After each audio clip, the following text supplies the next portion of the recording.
Education for November 15th to order. Roll call, please.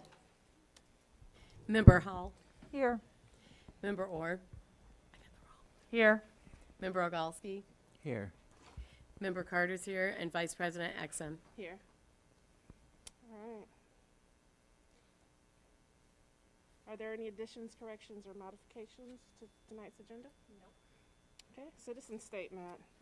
If there's anyone in the audience wishing to make a statement, please fill out one of the goldenrod papers and get it to Lori, who's walking there.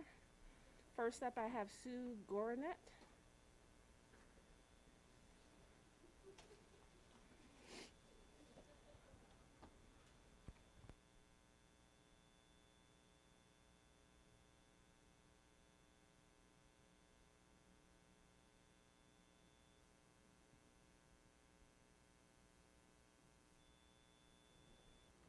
Good evening. So my name is Sue Girane. I am the mother of 3 students at Leal and also an active volunteer with Moms Demand Action for Gun Sense in America.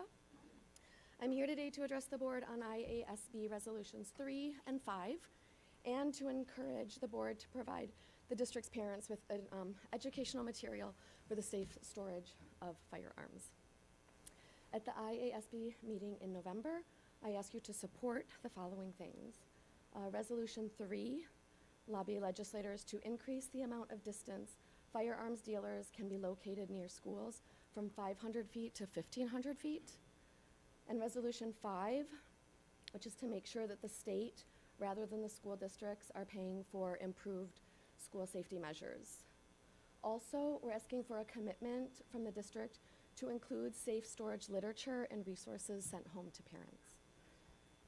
As of 2020, firearm-related incidents are now the leading cause of death in the United States for youth ages 1 to 19 years old. Safe firearm storage laws protect youth in 3 crucial ways. The first is reducing school shootings.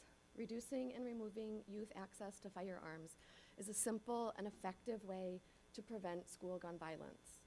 Between 70% and 80% of guns used in school shootings perpetrated by shooters under the age of 18 were acquired from the home or the homes of friends or relatives.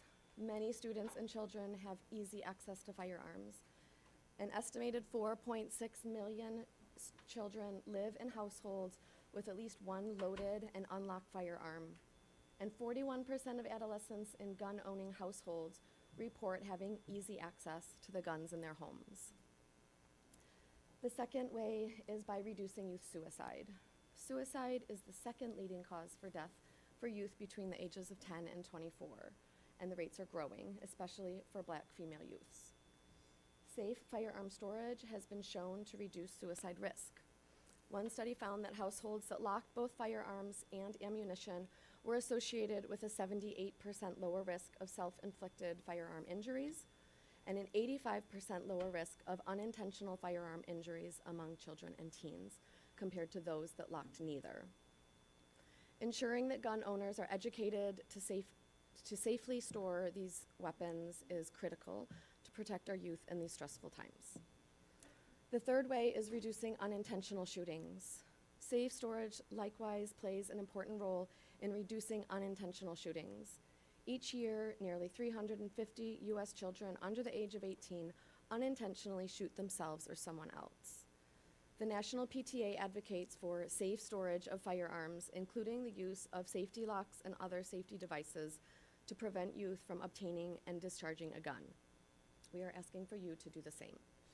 Our local Moms Demand Action for Gun Sense in America chapter can provide you with safe storage resources for parents via our Be Smart program.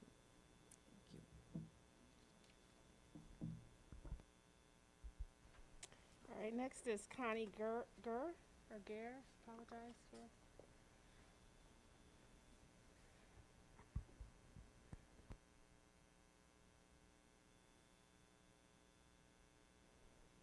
Hi, I'm Connie. I'm a nurse midwife at Public Health and a parent of 2 children at Leal.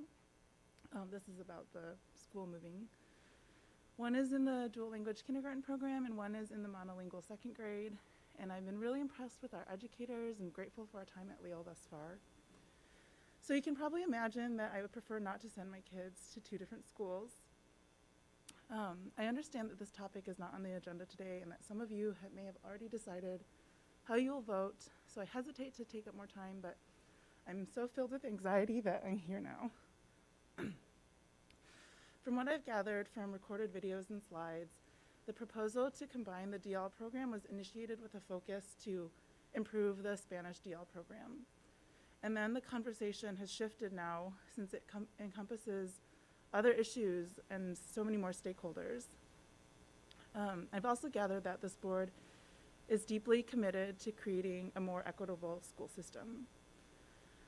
Since this proposal has brought up so many concerns, I would just ask that this decision, option Z, I think, or perhaps discussed in a larger conversation about redistricting.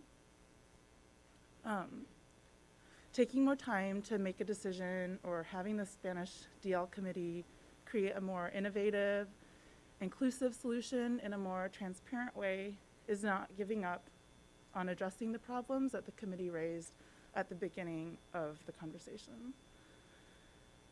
My last thought is that the stress, anxiety, and divisiveness I've sensed seems to stem largely from the immediacy of the implementation. So if the committee can propose like a 3 or 5 year plan, for example, that could help manage people's expectations and ease some tension. So I think I'm want you to vote for option Z. And thank you for your attention and your commitment to serving students, all students in Urbana. Thank you. Next is Sarah Jansen.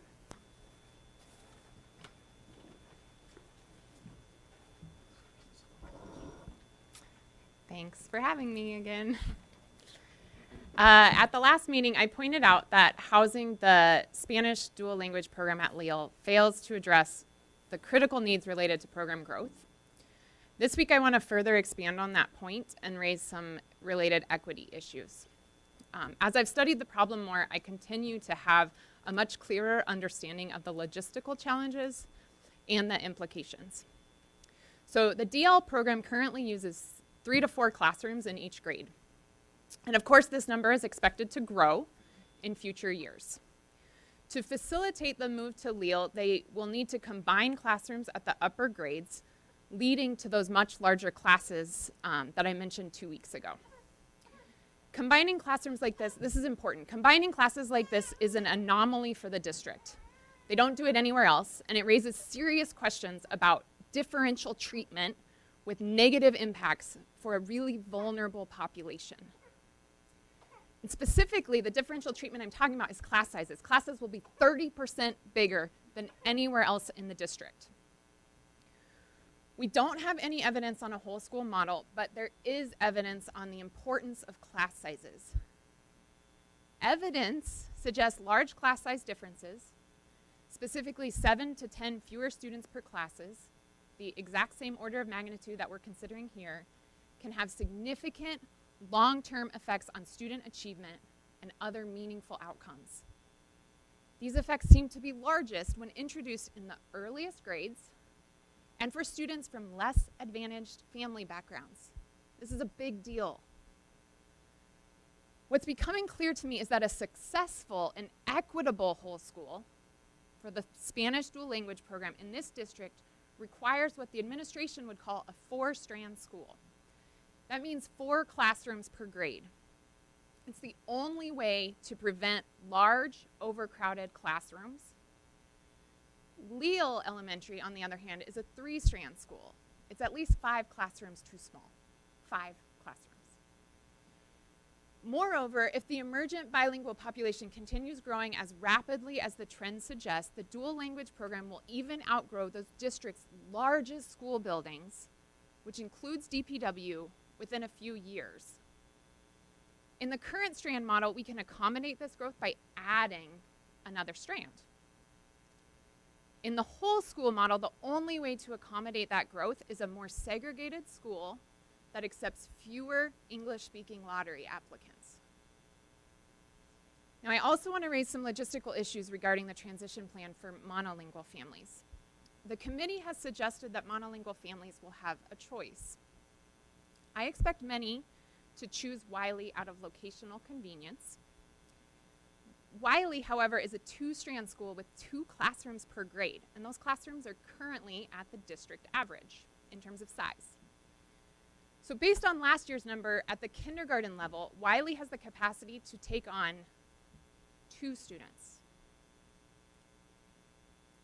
My incoming kindergartner won't have a choice, he will have a lottery. And I think we need to be clear about that. My soon-to-be 3rd grader will have a choice because there's more room as you bump up the class sizes, the contractual max goes up. His choice will be between a 30% bigger classroom or busing across town. That's the choice that but it's not the choice that they're advertising. The current plan is misleading and it's infeasible. I'd like to close my comment with a reminder of why we're here. The arguments have changed slightly, but this is the rationale from a handout that I got this fall. So we're here for 4 reasons, according to this handout. Number 1 is to improve family engagement and better serve multilingual families. According to that survey that was conducted last spring, only 10% of those families, 10% supported this plan. Many expressed concerns that a single school would lack diversity and look discriminatory. Number 2, increased opportunities to implement research-based best practices. That's from the handout. Nothing about the whole school is research-based, but smaller class sizes are. That's research-based. Number 3, to improve teacher recruitment and retention. I can't speak for teachers. I am not a teacher, but teaching to 30% more students than their monolingual peers strikes me as having the opposite effect on recruitment and retention. I think we really need to make sure that dual language teachers understand that trade-off. And number 4, the 4th reason we're here is to meet those enrollment needs, and as I've said, the proposal does the exact opposite by constraining program growth. The committee's recommendation clearly does not solve the problems it has identified, and most importantly, it does not improve equity. It exacerbates inequity by putting those vulnerable students into much larger classrooms. Once again, I ask you to please reject the proposal. Thank you. Thank you. For accommodations and recommendations, we would like to take a moment to recognize all of our Urbana School District 116 employees who have and continue to serve in the armed services in honor of Veterans Day, which was last Friday, November 11th. Yep. So, yes, thank you. And we didn't have any golden, I thought you had a couple more. We didn't have any more goldenrod? Okay. That's all I had. There's some more out there. She decided not to. Okay. Okay, thanks. Okay. She did. Okay, I was gonna say, I thought she was waiting to give it to her. Sorry. Yeah, we've got, yeah. We've got little goodies for them. I thought we had, I saw her trying to give it to you. Oh, yeah. Come on up, Julia.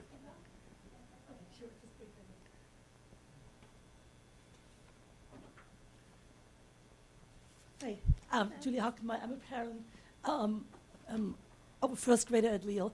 I just have one quick question for you. I have a lot of concerns about your plan about the dual language program, but I have just one quick question, and that is, in your letter from October 27th, right, about the Illinois school board report card, right, you said, Dr. Ivy Tatum, that Dr. Preston Williams will receive IL Empower federal grant funds, right? I would like to understand how that money will be affected if Lille and DPW will be merged in the way that the dual language program plan envisages at the moment. Thank you. Thank you. Thank you. Is there anybody else that would like to speak?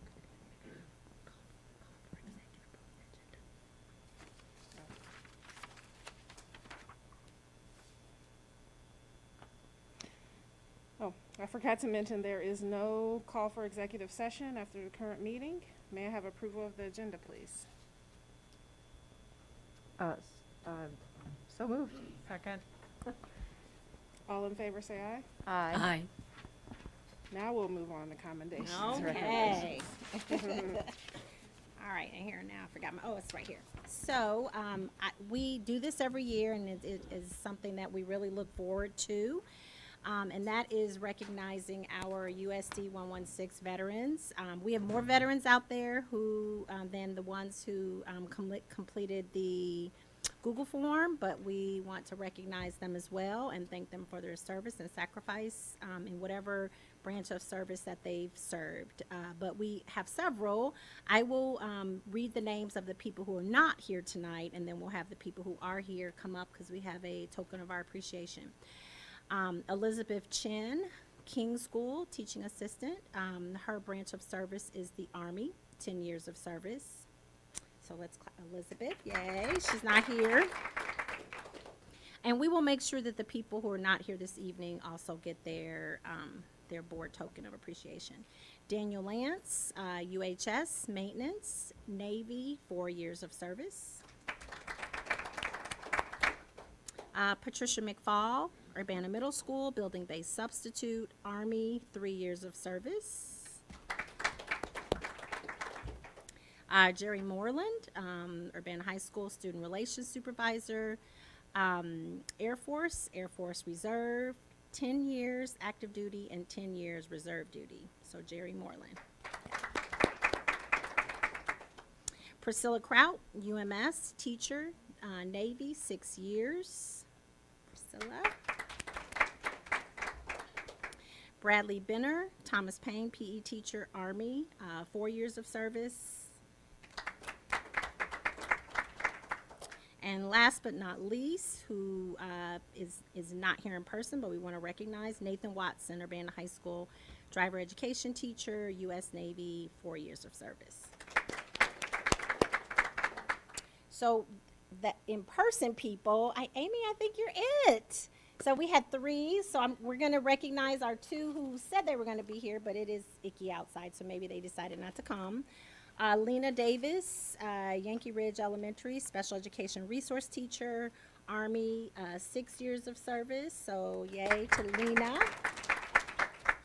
And Albert Gonzalez, Urbana Middle School, special education TA, Marine Corps, 8 years of service. I don't see Albert, so Amy, our district nurse. Amy is also at CO and district nurse. She has 4 years of service in the Army. So yay! And she wasn't going to come tonight. So yay! Thank you, Amy. So we will make sure that all of our other veterans get our inside. We have some goodies for them, and then we have a keychain that says thank you for your service from Urbana School District, and then they get their special branch on their flag, so they can hang in their classrooms. So congratulations to all of our veterans. Thank you for your service. Thank you.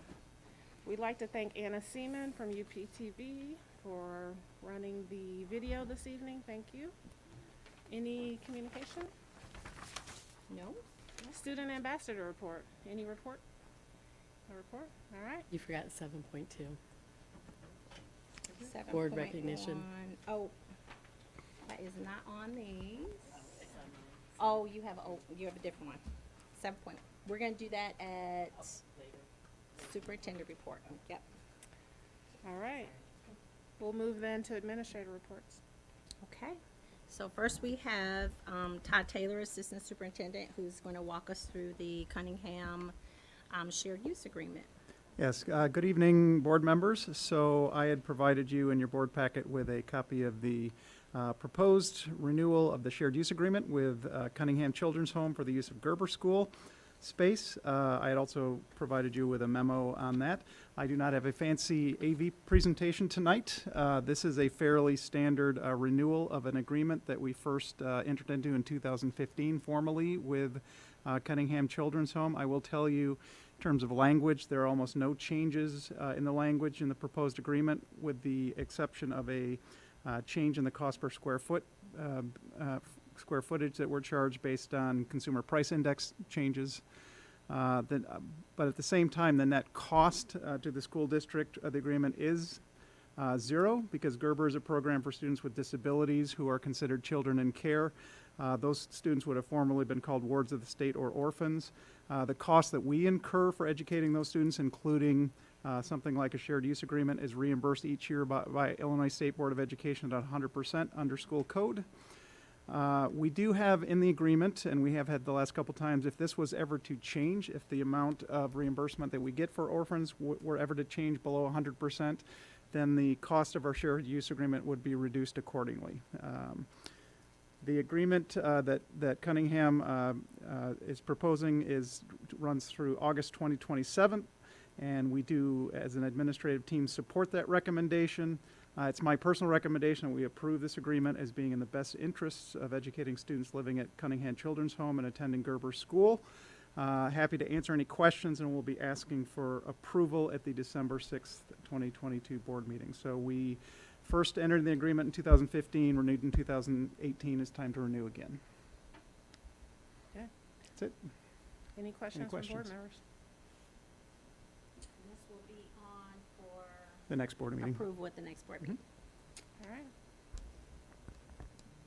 Seeing no questions, we'll move on. Okay. 10.2. Katie is her first levy. I know she's nervous about it, so be kind. Oh, I'm not too nervous. I was saying that this is the one part of my job I'm confident about, because I've been Yes. doing this for a different taxing body for many years. So while the levied funds themselves change, the process and all of the deadlines are all the same. So tonight I will be discussing the first step in our levy process for levy year 2022, which will fund next year's tax cycle. So this is a critical step in our annual financial processes for the district and funds about half of the revenue sources for the district. So when we start the levy process, the one thing to keep in mind is it's all based on estimates. There's a lot of unknowns at this point in the process that basically the levy winds up being based on equalized assessed values that are not ultimately determined until April. But we're required to levy and estimate what we predict our tax needs will be in December is when this is due. So there's just a lot that we don't know when we estimate this, and so we add in a percentage buffer basically to allow for any changes in that equalized assessed valuation between when the county produces the estimates in August and when it's finalized the following April. Sorry, one thing that we do know, however, is the change in the consumer price index for levy year 2022, which was set at 7% this year. And because of tax caps, the property tax extension limitation law, that is capped down to a maximum of 5%. And this is the first time in my, life that it's ever been that high, at least in my career, certainly in my career. It probably was that high maybe in the 80s, but the last time we've had some severe inflation. So it's actually pretty encouraging that we're going to see a 5% increase in our tax base in the coming year.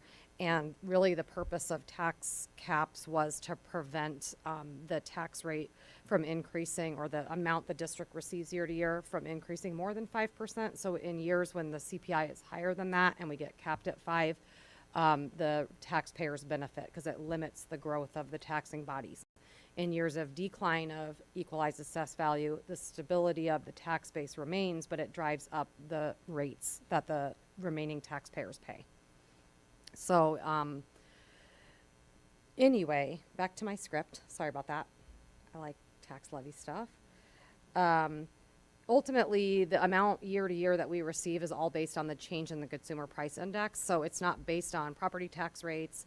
And we just take whatever we received this year for our extension and times it by the change in the CPI. In addition to that, there is a one-time increase to property taxes for any new construction that's coming on the tax rolls in the current year's cycle. So the estimate for new property for levy year 2022, again an estimate, is over $30 million this year, which is pretty unprecedented in Urbana. It's mostly the apartment complex that's along University Avenue between Lincoln and Goodwin is coming on the tax rolls this year. And that's the reason for that major change. Last year, for comparison, last year's new property was around 7 million. So this is a substantially larger amount of new property coming on. Because of the, in addition, the other reason that we're levying the percentages that we will be is also, again, because of something you've heard many times, but the uncertainty of the hospital charity tax cases that have been ongoing since the early 2000s. And because of this case continuing to be undecided, we need to make sure that we allow for the flexibility that if the district wants to anticipate and take advantage of any new property that might come on due to the ultimate outcome of that case, that we need to levy for it now, or potentially we will lose the opportunity to add that forever, since there's only that one-time increase for new property in the year that you levy it. So our stance for the last several years has been to do what we call a balloon levy, which is basically levy an amount that would allow for the addition of the exempt hospital properties if they were to be found to be taxable. And in the past, I'd actually like to refer you to the handout, the memo that was in the packet, and the last page has a chart that kind of demonstrates kind of what I'm trying to say. So the bold box column is the amount that we decided to levy. And you can see for the last, I don't know, several years, it's between 25 and 30%. But ultimately, the very far right column is, sorry, not the far right column, the actual increase, decrease in the rate is in the column that's 3 in from the right. And so last year, for example, we levied 25%, but in the end, we just get what we get. Our actual dollar increase was 2.77%. That's 5 columns from the right, kind of right in the middle of the page. The year before that, we levied 25%, and we wound up with 4.33% increase year to year in our property tax dollars received.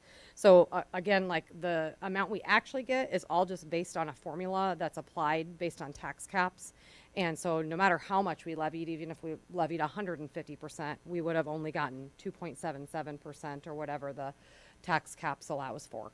But if we don't levy this and those hospital properties do come on, it makes it so that we don't have the opportunity to analyze how those taxes would have affected us, and we lose the opportunity to add them in the future. So anyway, ultimately, I just want to emphasize that that's a safety net. If we were to find out before February that that case was resolved for some reason and that those properties were becoming taxable, we have until the end of February to get back with the board, have a thoughtful discussion about what we would do, and we could ultimately decide to abate some of those taxes if the board were so to choose. And that would be a board decision, and it's also something you could choose to abate in the future. So it's not something that you would have to decide at that moment. But by levying it, it allows us to do more analysis about what taxes, were previously taxed and then taken off the rolls versus what's truly new, and we can have more information to do that.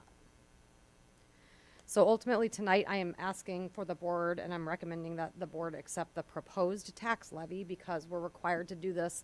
We're required to advertise a black box in the newspaper for any time that the levy is over 5% over the prior year. So because we are asking for a 30% increase this year, that is why we have to do the black box. And so we approved the proposed tax levy, and then the black box will be advertised. We're currently expecting that to be in the paper on the 1st of December.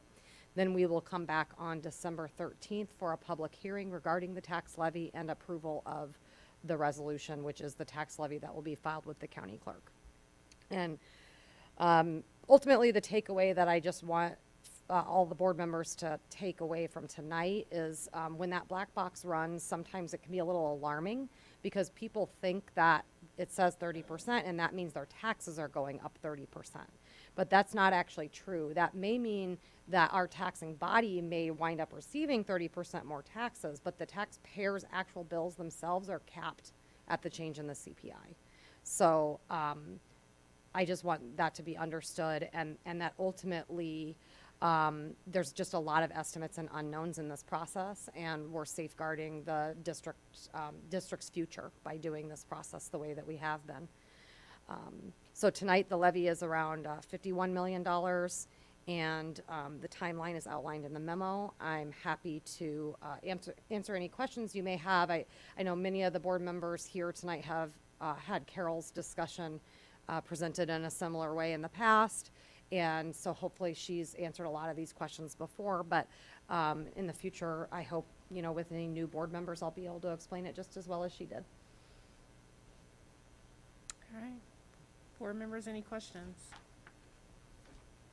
Just curious, any news at all about the lawsuit? Yeah, it went back and forth. I was trying to get an update on it. I actually could bring that back in a future meeting with more information, but the last I was really involved in it, it got kicked back down to the appellate level or even the county level, and then it was going to work its way back up. And you know, we're not named in that. It's just that it's ultimately going to affect what happens in the future with our tax levy. So the people that are named in it also have taxes tied up in that the school district and the park district settled out of many years ago.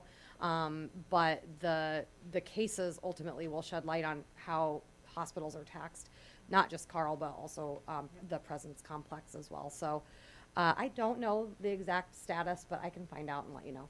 Okay, just curious. Yep. It'll come back up in December, so I'll try to be prepared with more information. All right, any other questions?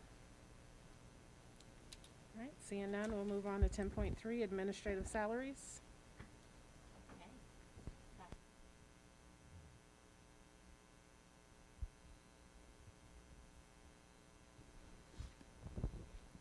Hi, everyone. There's going to be a lot of pressure to not talk as long because the first two administrative reports were super short.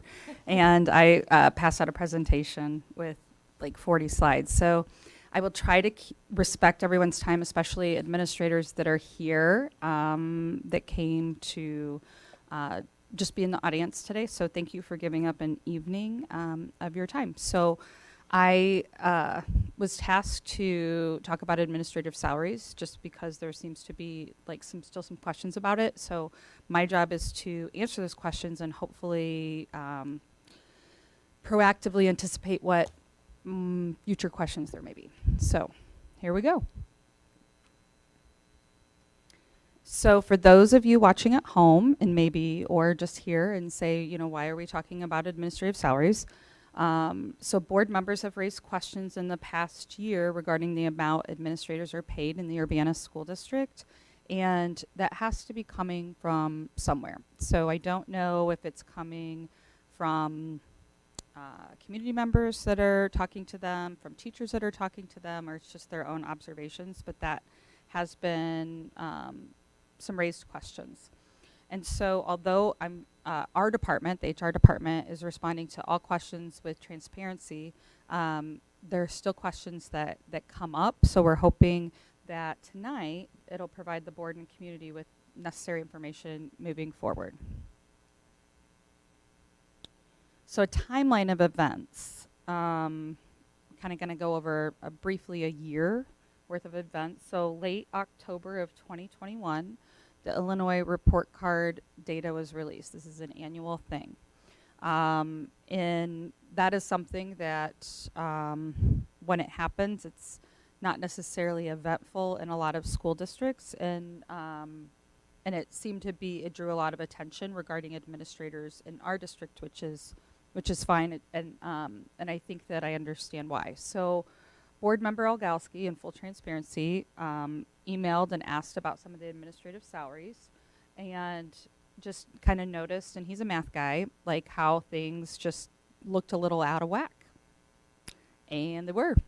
And so we started looking further, the HR team started investigating further because this EIS reporting is a pretty standard data pull in school districts. The director of HR and assistant superintendent of human resources in various districts have told me that this is something that that is a clerical task, and it's pulled based on presets set in the data management system, and in our district it's Skyward. So this is what we found. the EIS reporting for the Urbana School District had been inaccurately reported for a minimum of 5 years. When I say likely much longer, 10 years or more, looking at the trend data and talking to our consultants at EIS, we were finding out this information. So the data pulls from Skyward were not pulling the correct settings, so different things like insurance benefits or administrators being pulled incorrectly or various teacher salaries being incorrect. We figured out what the problem was, and we were told that we could make manual corrections for the past 5 years of the EIS reporting to correct that Illinois report card. So as the year transpired, there was an administrative salary study that was requested by the board earlier than March, but it took a while with everything else going on to be able to pull that data. And it sounds like something really easy to do an administrative salary study, but it wasn't, because every school district does things a little differently. They organize their administrators a little differently, and I start thinking about, even in our own school district, how every elementary school does things a little differently. I was a former principal in Champaign, and every middle school, there are 3 middle schools, everybody kind of did things a little differently. And so this is the same that I'm finding for school districts. And it's the same what I'm finding for EIS reporting within those districts. So between April and August, our team proofed, and we had to do it manually, which took a lot of time, a lot of weekends and nights. And we resubmitted the 5 years of manual corrections by August 15th, which was the deadline. On October 27th, the Illinois report card was then released for school year 2022.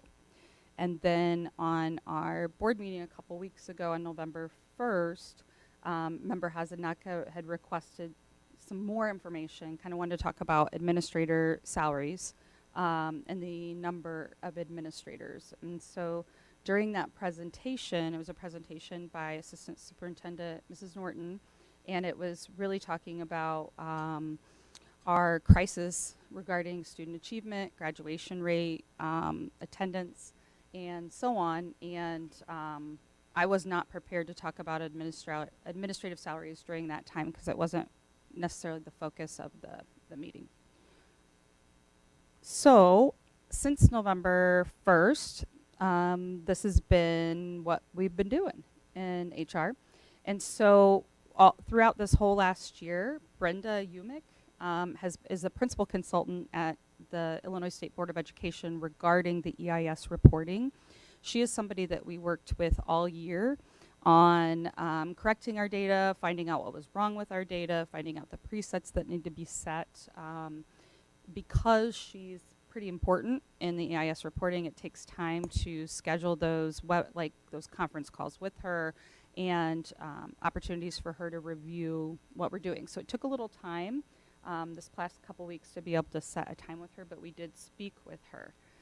She directed us to Evan and Keith, who are also principal consultants, but they are with the Illinois report card. So for those of you who may be listening at home, or even a building administrator just figuring out how all this works, so HR reports the school district reports lots of kind of data from our information system from Skyward to ISB, which is known as the EIS reporting, and then the Illinois report card comes in and takes a snapshot of that data.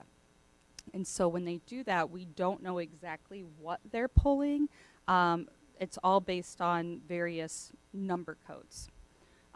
So when we reviewed, the biggest alarm to us, and if you look on the IRC page, is that if you look at, and the IRC calls it admin to student ratio, we had a community member reach out and say, hey, you guys are calling it wrong. And I was like, yeah, she's right. She should tell IRC too. But it should be student to admin ratio rather than reversing it around. So that's wrong on their page as well. We just were kind of following their language. So our student to admin ratio went from 133 to 1 to 105 to 1, which if you look at the trend data, I would think that you'd be like, what is going on? Because if I were a board member, we have not approved that many administrative positions to really throw off that ratio. So it didn't look right to me either, and I hadn't noticed it until that was pointed out to me. So what caused that ratio to go from 133 to 1 to 105 to 1? And if you do the math, the actual math is about 8 positions. And so I'll talk to you a little bit about what caused that. There are some new positions that were added that are legit new, and then some positions that were inaccurately reported, and I can kind of explain how that happened. So the director of DEI was a new position that the board approved for the school year 22. The director of ESSER programs was also a new position and it's funded through our ESSER grant funds that was new through school year 22. We also added an assistant principal at Thomas Paine. That's been something we've been adding those assistant principal positions at elementary schools based on the need the needs in the building. And so that was the one that was added that particular year. The year before, UHS didn't have a principal. And so that by receiving a principal, that upped that ratio, that changed the ratio. And then in addition, and this is where a little bit of confusion on some HR staff, and I'm seeing it in other school districts as well. So our director of mentoring that was in the position for part of the year last year is a certified Type 75 administrator. And in the past, even though the title of the position was director of mentoring, it had not been reported as an administrator. Since then, it will be moving forward.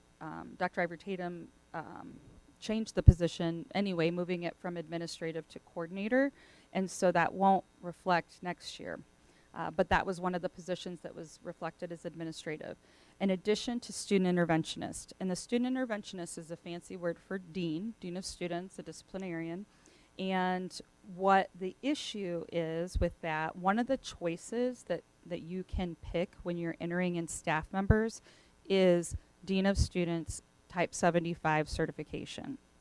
In our district, even though that's the actual job they're doing, they're a dean of students, they have their Type 75. If they want to keep up that Type 75 certification, they have to do several things. But at the end of the day, they're really just teachers because they're in the bargaining unit and they're in the UEA. And so they all need to be reported in that 200 level. So what we found out is everybody that was reported in that 100 level is counting in our administrative count. And so we had several student interventionists that were coded as dean of students with Type 75. You don't have to have a Type 75 to be a student interventionist, but many of them do, okay? So transitioning to, again, on the IRC data, this is where it looks horrible. And I don't know if it's a great explanation for it, but whenever you have turnover in a school district, and John's going to talk a little bit about that a little bit later, but when you have superintendent and administrative turnover, like there's uneasiness among staff. Whenever you have building administrator turnover, you're going to have an exodus of staff just because it doesn't feel stable if you don't have strong leadership and consistent leadership in the building. And as a building principal, I experienced that as well. And it gets better if you have strong leaders that are in place over time. So right now, for the school year 22, the average teacher salary reported on the IRC is the $58,694. Something important to note is the EIS reporting does not include all certified staff members. They don't pull it. They don't want to know. I don't know why, but things like instructional coaches, things like various coordinators at the district level, librarians, there's different reading interventionist positions. There's different specialty positions, and a lot of those positions are higher paid positions, and they're not included in this average. So when you look at, and John, I don't know if you can click on the teacher placement on the matrix. So if you look at all of the cells, and so shout out to Lisa Kincaid, one of our HR specialists. So what she did, and I think John will probably make it bigger, of course. So we have 410 people, we have more certified staff than that are in these cells. And if you kind of look and you're like, how do you have 8.16 people? Well, they're different people that, you know, like they might have started out the year, left the year, hired in the middle of the year, like lots of different reasons as to how you get half a person. And so if you notice in the bachelor's column, in like that step 1 through 6, there's a lot of people there. And those are the lowest paid people in the district. And so that's really skewing that number. That, in addition to the fact that we don't have some of our specialty positions averaged into that teacher's salary, makes the huge disparity between the average teacher salary and between the administrator average salary. And this is not exciting for our administrators, because if you are looking at, like if you're a prospective teacher looking at our IRC data, and you see that the average salary is that 58,000, and you don't even know that TRS comes off of that, that's not a huge recruiting tool if somebody's looking at another district where it says the average salary, not understanding how all of this plays into it. All right, if you'll go to the next slide, please. Oh, I guess I have control for that, but I don't know if you have to like exit the matrix. This is so fun because I don't get to like have the mic this long. So, all right, let's see. Okay, so this is something that I don't want to draw a lot of attention to because this is really personal. It's personal to our administrators, but as I told them via email, we work in a public entity, and everything that we do, every email we send, every purchase we make, you need to be prepared for that to be on WCIA, on Spotted in Chambana, on the News Gazette front page. And so right now we've taken names off of this. Obviously, if you want them, I can give them to you. You can probably figure things out by looking at our reports on our website. But we did, like our highest paid administrator, which is the superintendent, all the way down to our lowest paid certified administrator. But then we just ran the report of any any staff member or administrator making $70,000 or more. Okay, so what to notice about this column is the contractual pay. So in the 2022 school year, we've got the base salary. That base salary is what is reported for teachers. That pay beyond the contractual amount is not reported for teachers. And so you might see some really big things and be like, hey, what the heck's going on for this or that? Well, you know, we did not have a principal during this school year, and we were asking more of our high school principal staff. And so that is something that we felt it was necessary to compensate them. They had more supervision, they had more evaluations, and so on. So I'll go ahead and scroll down. The blue is like a non-certified administrator, so like a CFO, a CIO, a director of facilities. So that's that blue. So if you look at this, I want all of our teachers to make as much money as they can. Makes my job easier, and it makes our teachers happier, and that they'll stay in the district longer, and we can recruit people. So we have some teachers that are making a great salary. Go them. We want to pay them more to be able to recruit and retain the best. But to just kind of get an idea to see like our certified administrators sprinkled in, right? And some of these people, you know, like they're getting into like year 25, like, and they should make that kind of money. And then we can kind of continue on. So again, the blue is the non-certified administrators. So we have several teachers at all levels. And what it doesn't count, like in this that's important to note, and I can say this since I was a choir teacher. So you see like the base salary for a choir teacher, but then the pay beyond contractual amount, different teachers get a different stipend based on what kind of teacher they are. And so for a music teacher, they're going to get money for being the jazz band teacher, the concert band teacher, the marching band teacher. And so there's all of those things that go into the contractual amount that goes then into the total gross pay. And so this is data that EIS doesn't report. This is all ran through our Skyward database system. And so thank you, Katie, for running these reports. Thank you to you and your team for running those reports for us. So if you'll notice, our lowest paid, and this is really hard because I got a text from this person because they figured it out. Our lowest paid building assistant principal is at $78,000, and they texted me and said, you know, there's 46 teachers that make more than me, which is go them, right? But maybe I should just be a teacher.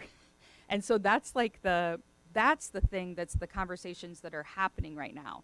It's not, you know, our teachers are making too much money. It's we need to pay our teachers more, and maybe I should do that instead. That's kind of what people in administrative positions are considering, because the work is hard. We have, and I've said this in plenty of board meetings, we have about 40 administrators in our district, and we have about 40 people that could be administrators in our district and don't want to be. And they're great teachers. But for whatever reason, they don't want to do that. So this was just all through the thing. So this might be what you really want. However, it's really tricky because I can't guarantee that we're making equal comparisons, because I can't guarantee somebody else is reporting their data how we are reporting it, or showing you everything. So what we did in the orange, so these are the people that the school districts that were in the salary study. And when the salary study was submitted, I don't recall getting any questions or any concerns from the salary study that was submitted, which is fine. I'm just saying this is what we pulled from. So in the salary study, we counted how many building level administrators there were for the school year 22 and how many district level administrators they were. However, if you compare that, what they gave me when I FOIA'd them, which ruffles feathers with our friends and districts because nobody else wants to have this conversation with their boards. And so when we get that information from the salary study compared to the IRC student admin ratio compared to what you find on their website or what they tell you when you call, it's different for everybody.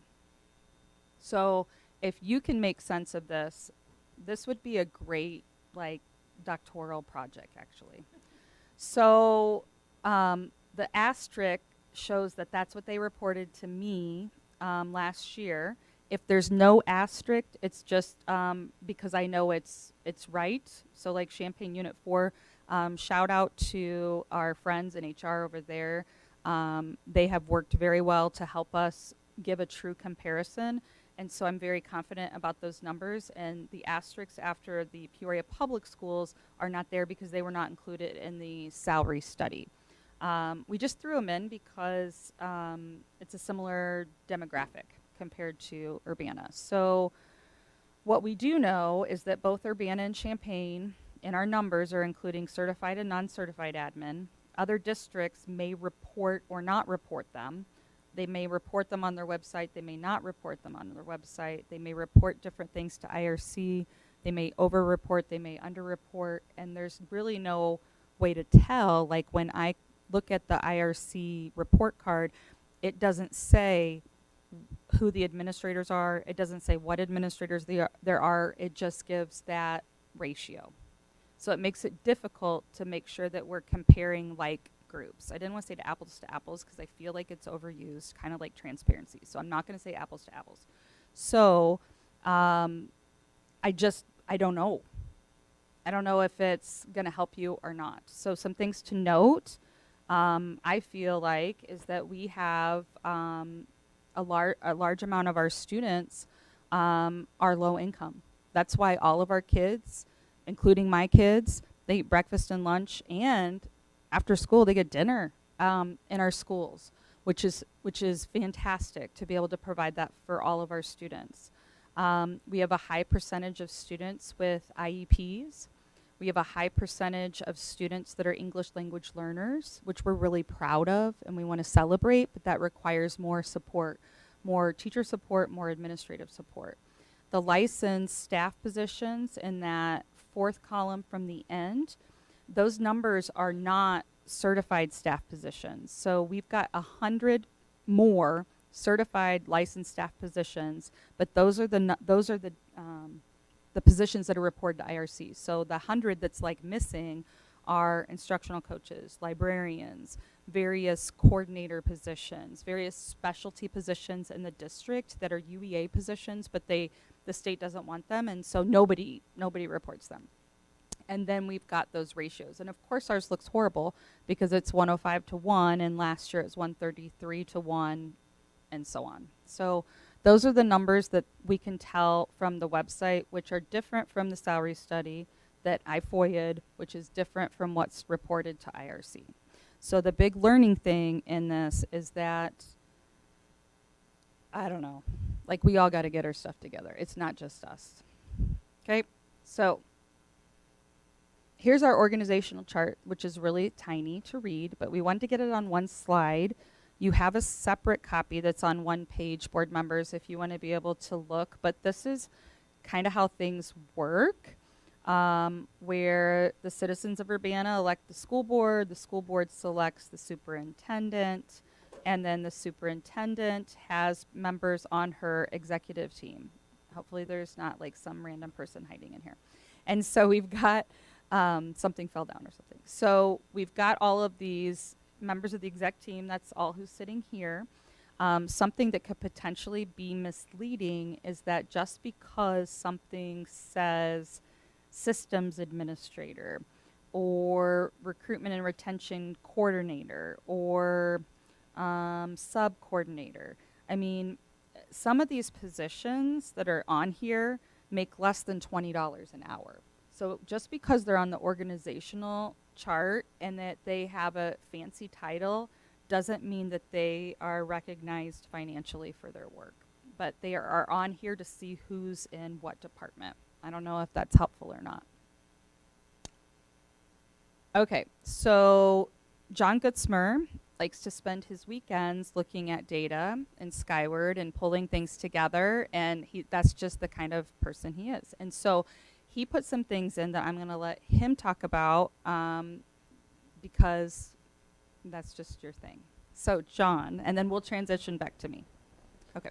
I do, and if you have any side projects that are just fun Excel things, I'd love to just do them for fun.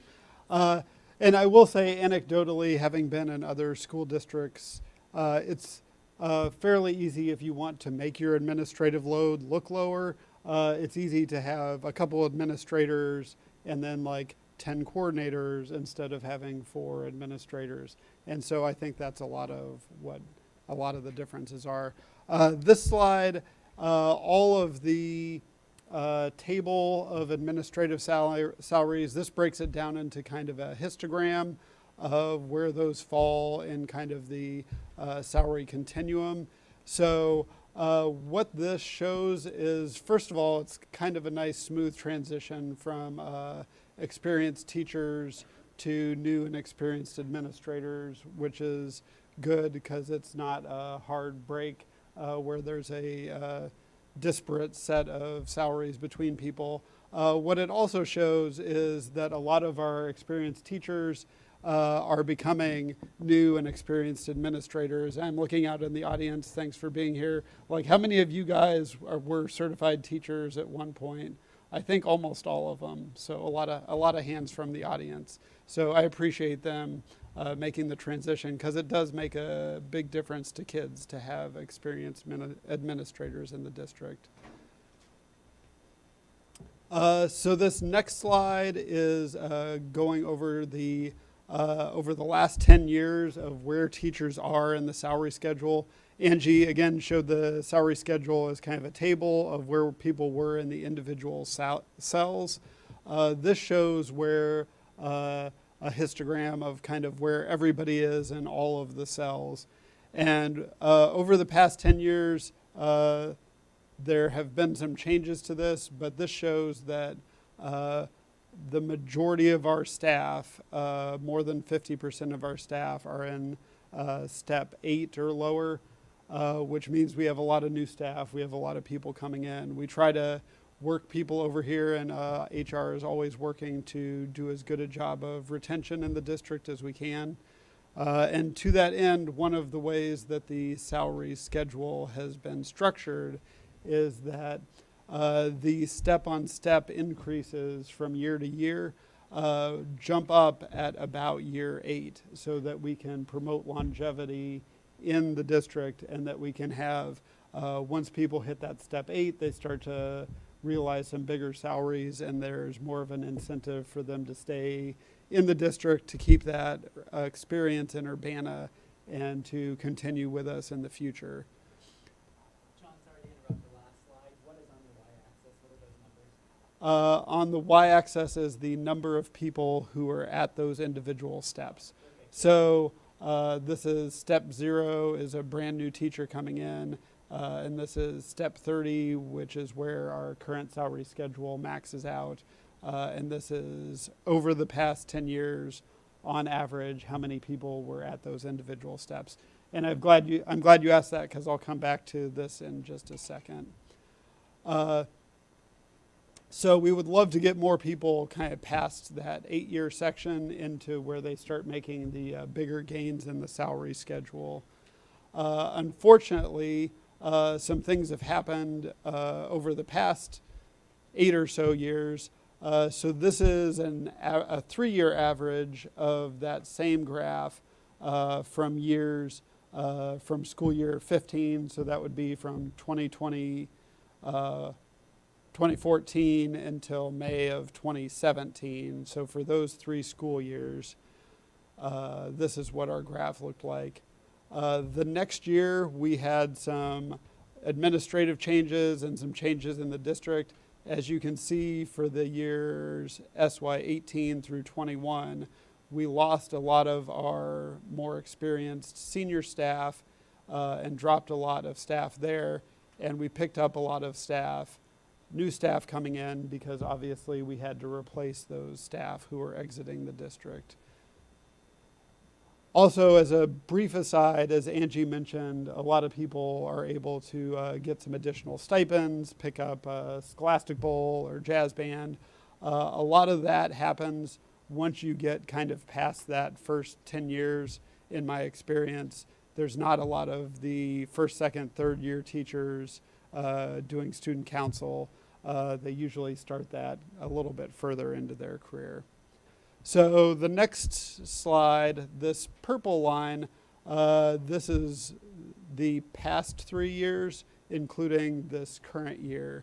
And this shows yet another dip in the staff from years 16 through 30, as I think a lot of people, I won't speculate too much on what caused people to leave in the last 2 years, but it has been with remote learning, hybrid in-person learning. It's been a very stressful time for a lot of people.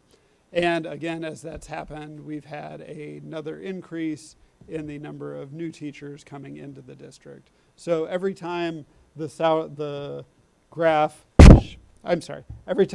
shifts from the right side to the left side is another time that effective teacher salaries are decreasing, even though our total salary schedule is still increasing. And just to add to that, just with the impact of COVID, and we're seeing that from everything. We're seeing that from teacher retention for students who have more needs when returning to school, even our health insurance claims that, within the top 3 amounts of money that we're spending on various things, mental health support for our staff and their family members is very, very high on our insurance claims, which makes sense due to the unintended consequences from the pandemic. And I will mention one other thing. You've probably noticed that large spike in the middle.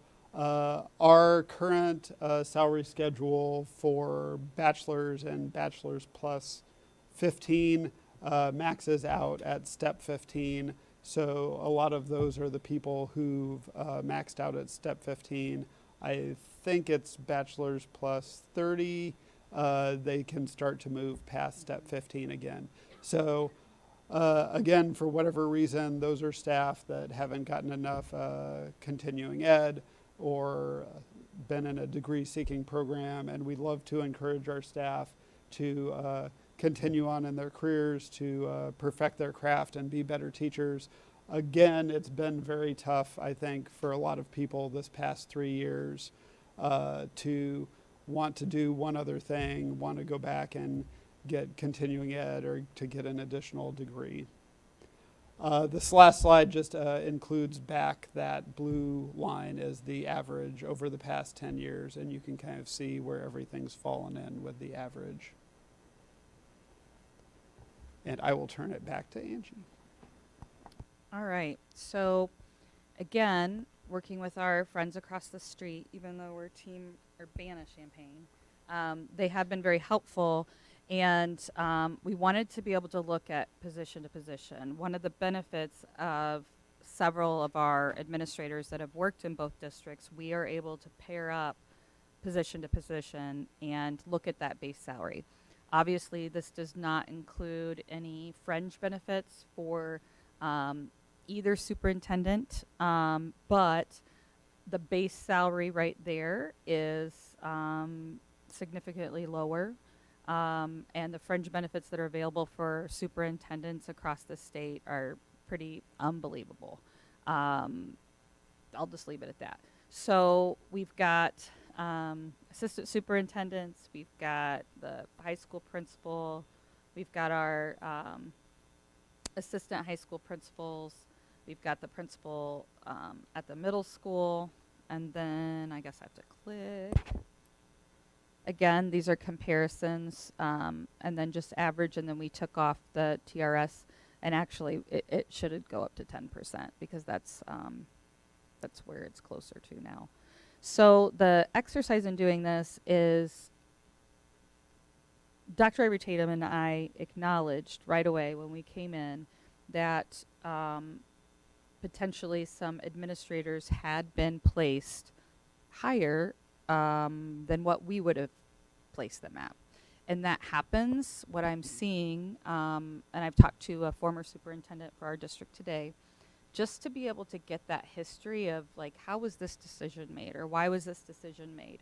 And different superintendents, different leaders have the ability to create positions to move the district forward where they see fit. They also have the ability to take away administrative positions or change salaries or so on, which I've also witnessed happen here in the district. So here was again what we compared. This was the other slide was more in depth. I was just trying to show you what it looked like from year to year, and then after getting another board member's question over the weekend, I thought that this might not be enough, so this was just still in there for a little bit smaller graph, I guess you'd say. And this is all IRC data, which doesn't mean that it's accurate for the school district, but this is what was pulled from their data. So I started thinking, and I was looking at administrative names and just thinking about what's important in our district, what's important for our staff. I think that it's very important for our students and for our families to see people in schools that look like them. And it's not good enough to say, okay, my kid goes to a school and they're seeing people of color, and that those people of color are in support staff positions. We want our people of color in leadership positions and supporting our students and families and truly representing the world we live in. And our demographics, I mean, right now, an African American male administrator is like a unicorn. And we have 2 African American male principals at the middle school and high school in our district. And that's something to be proud of. I think it's, so this was just looking at other schools that are kind of similar to us. I just threw Muhammad in there because, I mean, I could see our administrators of color. I mean, I don't want to presume that maybe that they would not want to work in a district that doesn't look like them. But what I think about is all of the kids in Muhammad that are not having an experience of seeing a person of color in a leadership position. And I think that that's important for our kids. So here's something that just kind of summarized, like, I think that the, you know, the jobs, you know, the cost of living goes up, the demands on everybody in education, you know, thinking about what our custodians were responsible for during COVID. Just the day-to-day that people are responsible for now that they weren't responsible for 5 years ago is pretty amazing. So this is how much it's increased over the past 5 years. This was information that I borrowed actually from the News Gazette, so I would need to give them a shout out because they had done some homework. They're doing weekly minutes on IRC data, and so they were already doing some of the work that we were doing, and so some of these districts, you know, like don't look like us at all. But since we had it, I thought we'd share it. So if you'll notice, like sometimes you might be like, why is this going down like a ton of money? Or why is this going up a ton of money? So when people retire, that's an opportunity for a school district to save some money. When we bring in new people, especially if they haven't had years of experience, that's where salaries are saved, and readjustments are made if people are changing positions, which that has happened in our district. We've had people switch, and when they switch, if we feel like it's a position that doesn't have as many responsibilities, then we adjust the salary accordingly, which did happen with one of our administrators recently. So again, here's just some additional numbers.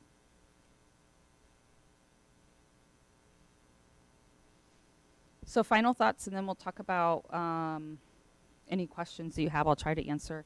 Is that on November 1st, for those of you who are tuning in or didn't see the past board meeting, Mrs. Norton shared highlights from the Illinois report card data with our board, with families, community members, and we talked about student achievement data, graduation rate, and just various academic supports needed for our students.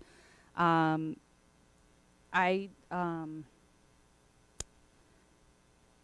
just leave it at, I think that we've got a lot of important things to talk about in terms of what we can do to support our students. While I understand that being fiscally responsible and looking at what administrators are making and the number of administrators, we have administrators that are sitting in this room that are subbing in classrooms every day.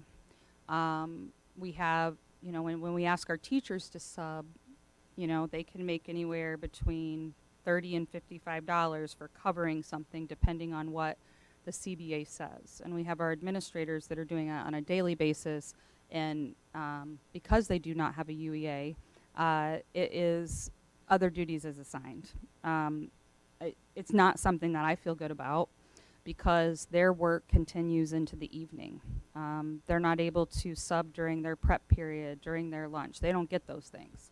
Because that's the life of a building administrator. And they signed up for it, but it is taxing and it's exhausting. And these conversations, I think, are hard for them and hard, you know, like I'm trying to not take this personally that these questions are being asked. And so I'm trying to really, really focus on that. And I don't want them to take it personally either. But sometimes that's hard to do that. And so just looking at the administrative positions that were added over the years and kind of going back to every superintendent is going to have their professional goals or their vision for the district. And the board needs to select the person that they think is best for that job. And then there needs to be trust that that superintendent is going to look out and make the decisions that's best for the district, whether or not it's, you know what, this other administrator, former superintendent, former administrative team added this position. Yeah, I really don't think it's like director of mentoring. I really think it's coordinator of mentoring. Or I really think that we need to shift this. Or, you know, Todd Taylor's retiring. Todd, I'm sorry I'm putting you on the spot here. Is that she said that she wanted to repost it as an executive director. One, that's going to save some money. Two, she wants that person not having these additional administrative responsibilities so that they can help support our students and families and buildings more. And so those types of things are happening. I have many other examples, I guess, but sometimes those things happen behind the scenes and people don't necessarily know they're happening. And so I think that we have to work on trust, answering questions, of course, because people need to be able to ask questions, but then also working on trusting the person that's in the position to make those difficult decisions too. So that's what we have. So I guess my takeaways are that we need to pay everybody more, not just our teachers. We need to pay them all more. Our subs, everybody. But I've been told there's only so much money. So anyways, happy to take questions. Board members, any questions? I don't necessarily have questions. I have some comments, and I want to address people in the room. And just, you know, I was the first one listed on the, you know, in the order of operations here, so I think it's my responsibility to provide a little context. I'm looking out in a room of administrators, including my own children's principal, who I respect quite a bit. And I want to start by saying this is not about any one person. This is not about any one person's salary.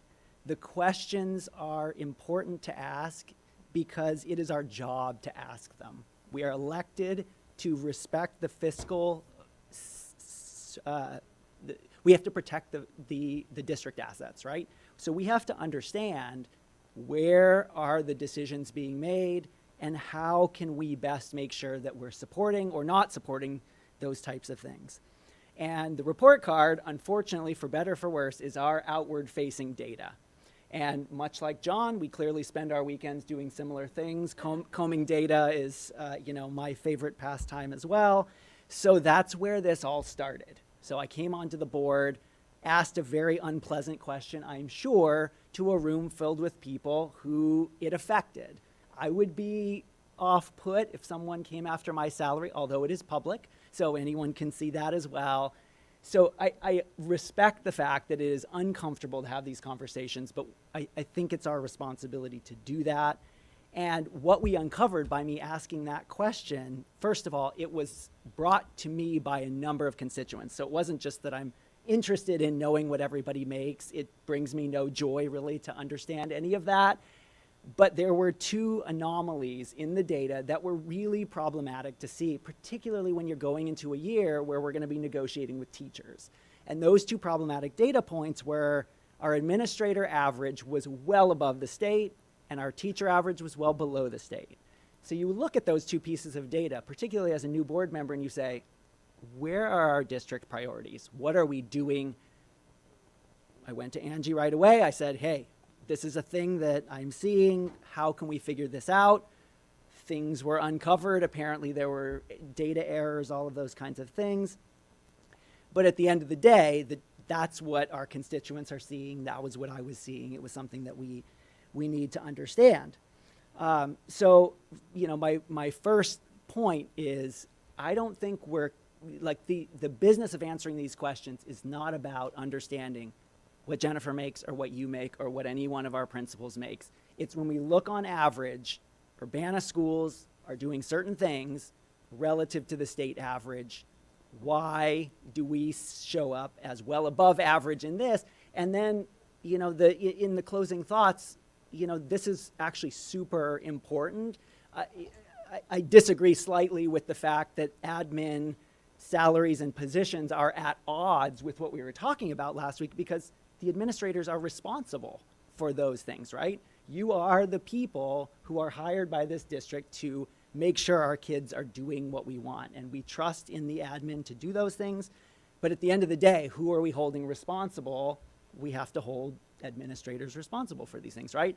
So just because, we didn't talk about graduation rates last week, or we didn't talk about whatever else, to me, when you think about any major organization, as the board of an organization, we have to say, who are the people who we have their ears, we have to understand what's going on.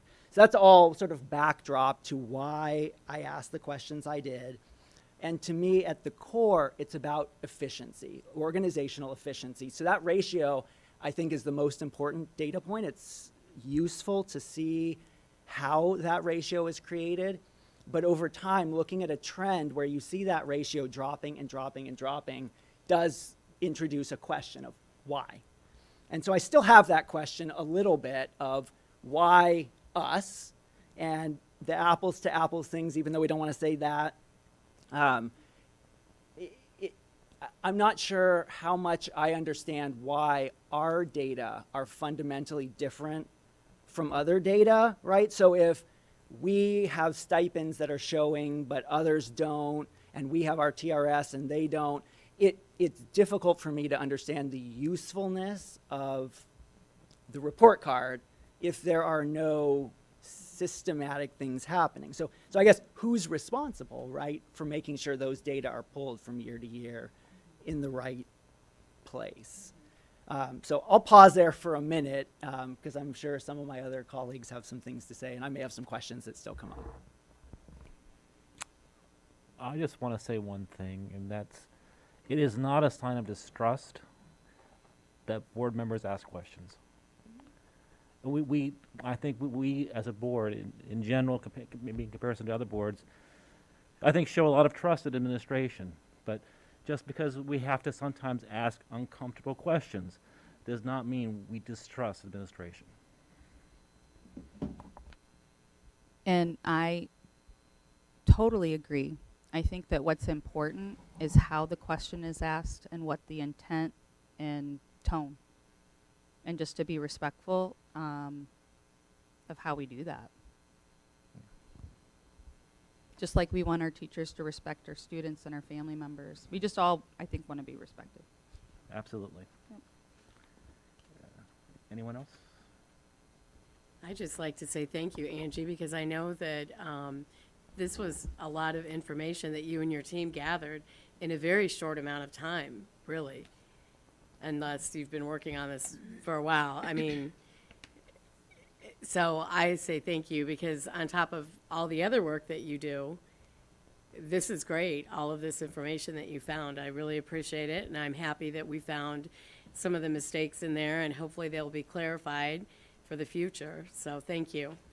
Yeah, and I mean, we've had several people that have contributed to this work, and it has been a lot in the past couple weeks, which is fine because we wanted to be able to provide any information that the community, the board, teachers want to know. What's hard is that in 4 years, I haven't had anybody in the community or any teachers reach out to me to ask why. Because I'd be happy to meet with them. I understand that that's awkward, maybe to say like, why is this? But when it's going to a board and we need to protect their confidentiality so that they feel like they can talk to their board member, and then it's coming to me, it's sometimes hard in that game of telephone too, to be able to clear up any misconceptions. And I think that what my biggest takeaway today was looking and double checking and looking at what people have posted on their websites, and looking at one school district that the last EIS report that they have on their website is from 2019. You know, and me knowing that that's out of compliance, and then just, you know, it made me really like thankful to have Catherine Tellez, because our website was awesome and really user friendly, and I wasn't finding that either. And so, but then when we called people, they're like, well, why do you want to know? I mean, it's just been a journey, and the information that is reported by those districts that's on IRC is not the information that they have on their website, that they've told us over the phone, that was presented in the admin salary study that it was a legit FOIA. And so I guess it made me feel better that other people have data that's not making sense in every single aspect, but we would not have known which administrators were counted in that ratio had we not had the conference call with both ISB and IRC. We would not have known because they don't give that back to you. You enter in every staff member that is required. You have to pick a code for that person, and then you get it. So other people are reporting things that are probably being construed in a different way that either could benefit them or really put them at a disadvantage. And we lost the coin toss on that. And so I take responsibility of that. That's my team. And I should have dug deeper on the Dean of Students Type 75 thing. That was huge for us. We have a lot of student interventionists, and looking historically how they've been reported as Dean of Students and knowing that I don't care if they have a Type 75, they are a teacher. That was the biggest for us. I guess I would just add that despite potentially like where the question might be coming from or how the question is posed, this is in the effort of transparency, right? So I think that like this is a really important step for us as a district and something that we continue to talk about, being transparent. So despite maybe the uncomfortableness, the extra work, the being frustrated, I think that's part of what transparency also includes. So it's important, and I think that we gain more than we lose by finding out more information. So thank you. Yeah, and I totally agree with that, and I see that now. I'm kind of thinking about it differently. What is hard for me, and it wasn't the trust issue. So when I submitted that salary study in the spring, and it took a lot of time to pull that data because I'm not John Gutzmer and Brian Ogalski. And that stuff, it takes time for me to pull that, to be able to run the spreadsheets, to do this and that. And then it was just kind of like silence, which is okay. You got what you asked for. But this past week we went to ISU and we took away so many different resumes and applications from teachers. And so what I would have preferred to do with my time, even though this was really important, is to be calling those people, organizing tours, seeing what we could do to get them into the district and things like that. So that's where the frustration lies, is that that's just not how, but I get it. Like, that's my job. I was going to go back to Brian. So do you feel like you have a good understanding of why our ratio changed? So at the end of your comments, I know you said why Urbana and what's different about us. Do you want Angie to go back to that slide where she talked about those 8 positions, or do you feel like you understand that part? Or you have a good. Understanding. Okay. I absolutely understand the math behind it. The thing that keeps lingering for me is there's still a tension to me about whether the data are what they seem. I mean, so John made a comment like that other districts it's not hard to shake up your ratio. So I guess my really cynical question is the take-home message, it's all smoke and mirrors? Is that what we're supposed to take from all of these data? Is that every district can essentially do whatever they want in terms of how they're presenting? Is there no streamlined system? Is ISB really just blindly pulling data, or is there any systematized way that we can genuinely know that administrators here are administrators here are administrators here? Because in no other organization can I imagine that being an answer at a state level that would appease really anybody. And so it does bother me a little bit that if I hadn't said something, our admin ratio would still look a certain kind of way. We wouldn't really understand. Maybe Champagne's is, maybe the whole state is off. Is that what I'm kind of hearing here? Or no, I definitely, I don't want to say that, because I don't want to put our friends that have been helping in other districts in providing this data.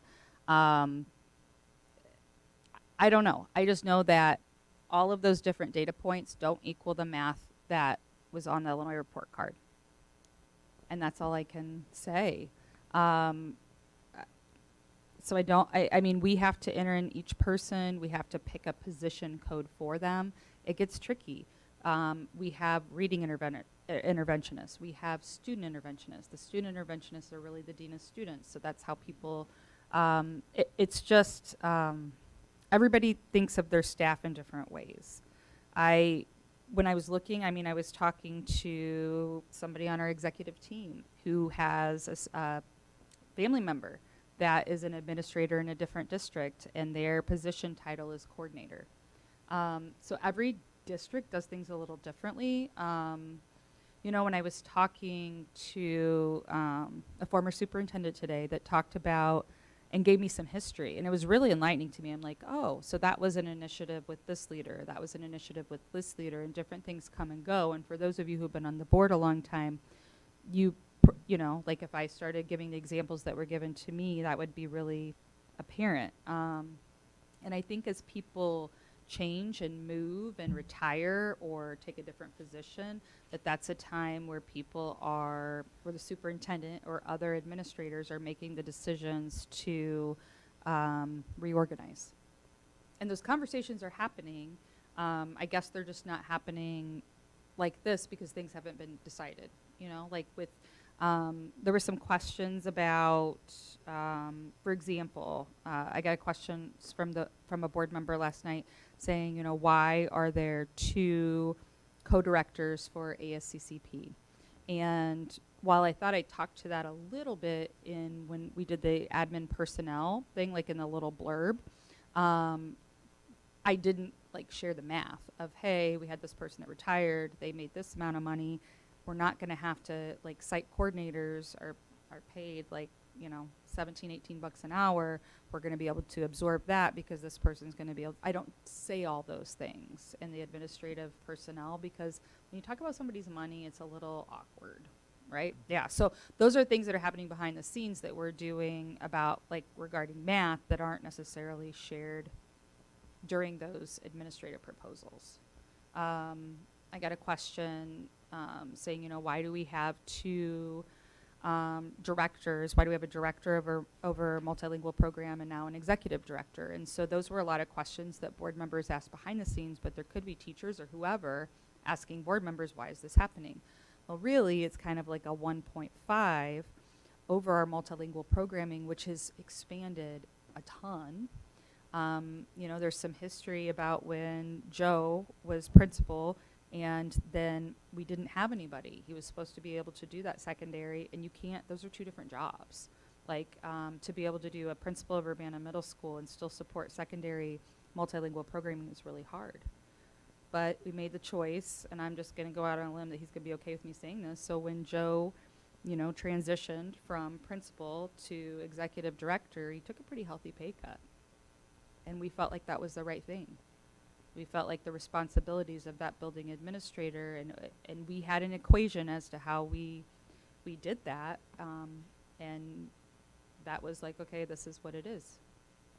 So we are being, I feel like we're being responsible and looking at our salaries. On day 3, July 3rd in 2019, I met with somebody and told them that their salary was going to be decreased in half. Day 3 of my job in 2019. And so because Jennifer saw this and said, no, this is not, you know, and so all those conversations are happening. They're just not happening in the board meetings, I guess. But I'm happy to answer anything you got. So Brian, I was going to comment on your smoke and mirrors and all the faith that we put into what we know the State Board of Education does. I do think a lot of this is up to interpretation. It really is. And I don't want to say that all of it is that, but when you are pulling, you just do a data pull from behind the scenes with no explanation, no like, hey, Urbana, we noticed your number is off. What's going on? It's just straight data. And I think districts very quickly, just today when we were kind of previewing with Angie, going to a district website and seeing that they had a single digit number listed, you go to their website and you count 12 people. But that's not what was reported in their EIS report.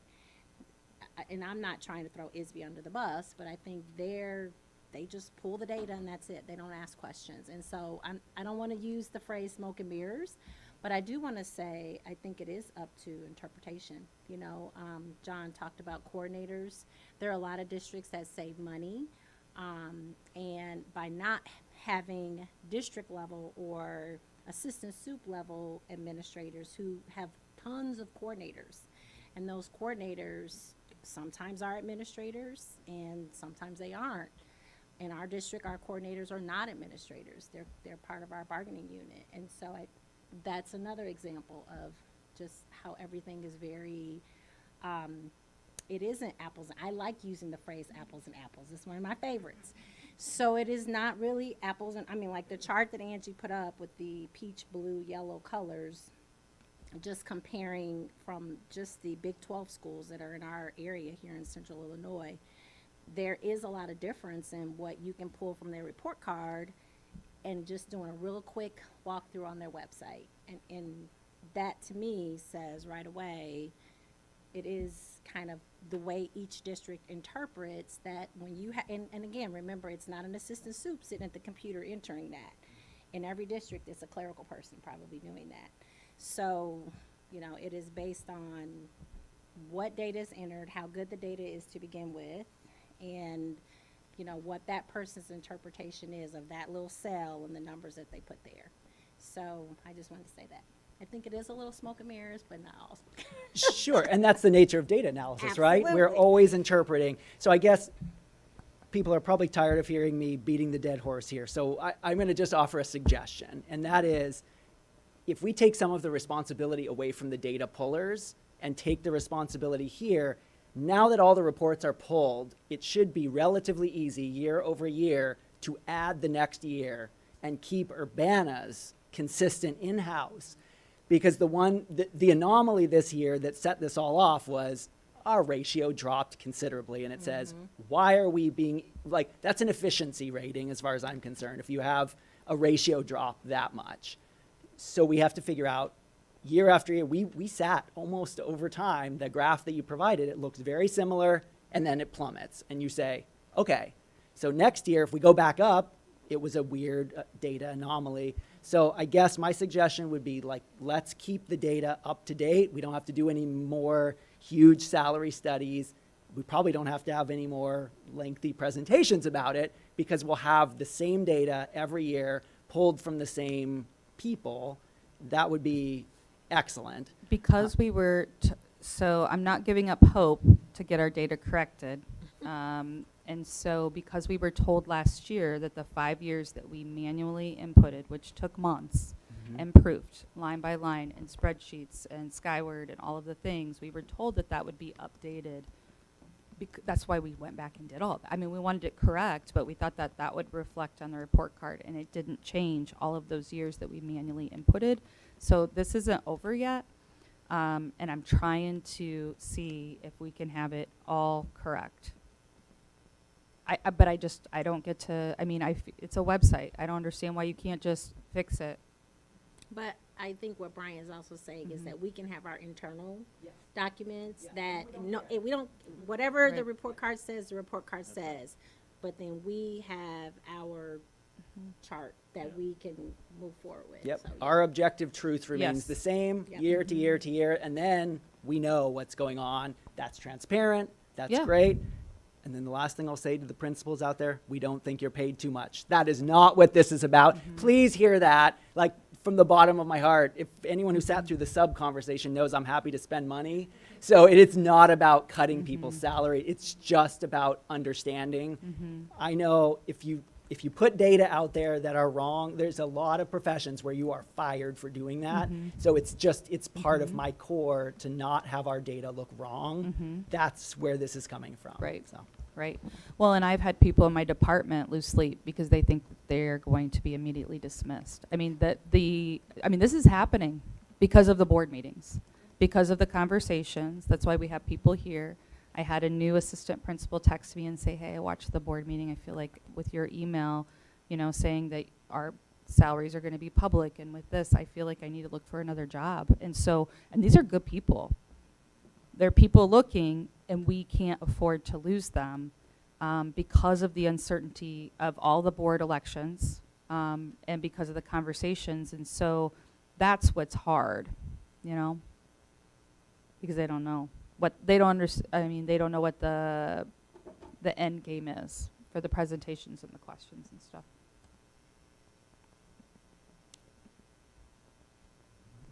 Anyone else have a question or a point to make? You took the words out of my mouth, Brian. As you were talking and as Angie was talking, I was thinking, having the data for the data's sake is good for us. There's all different ways to interpret it, but we answer to our taxpayers. And just like the U of I does and other public institutions do and publish those things, you know, you can see your neighbor's salary, which is uncomfortable for a lot of people, but it does keep us honest. And I think that this is something that we can stand by now, especially if we keep the data updated from year to year. We can say, well, we don't know how other districts do it. This is how we do it. We stand by it because we take the time to update it every year. We want our taxpayers to know where their money is going. And I think that there's always going to be people who have problems with things in the salary schedule, but if they know that we're being honest with them, that's going to go a long way to people having faith in our institution and that we're doing the best by our kids. And so I know what the salaries are from having, you know, worked with superintendent and other people. I know that it's, you know, across the board, it's tough to try to keep up with the Joneses across the different district lines. And that's not my reason for wanting to question anything. I don't want to know, oh, we've got to one up, you know, these people next door. I want to know that we're paying people what they deserve to be paid and that we can answer back for it. And also, lastly, thank you so much for this, because there have been so many times when I've wanted to send emails to people in the administration and said, who the heck is it I have to? So thank you. No, thank Lori. Lori, thank you. This is wonderful, and I would like to frame it and put it in on my wall so that when I write emails. Anyway, thank you very much for all the I did work want to that you mention, and we'll your have to staff. get one more revision out on this because we still have one more error on Okay. my side of things. On the org Yeah. chart? Just Okay. on the org chart where it says case O&M and Alicia Harps, that shouldn't be on there. So first of all, Alicia is not an occupation and mobility specialist. She's a teacher. And that I had meant for us to get rid of both of those lines. We had a couple of teachers on there that don't, they're district-wide, but they're not administrative, they're teachers. So we'll get that fixed. All right, anyone else with comments or questions? Yeah, I do appreciate the amount of time and effort you and your entire team. Yeah, and I really want to thank Markeisha Parkers and Markeisha, thank you. And so she's the director of HR. Jessica Abrahamson, she's watching from home. Administrative assistant Lisa Kincaid, watching from home. HR specialist and benefits Nathan Jones, HR specialist, and Katie, thank you for your work.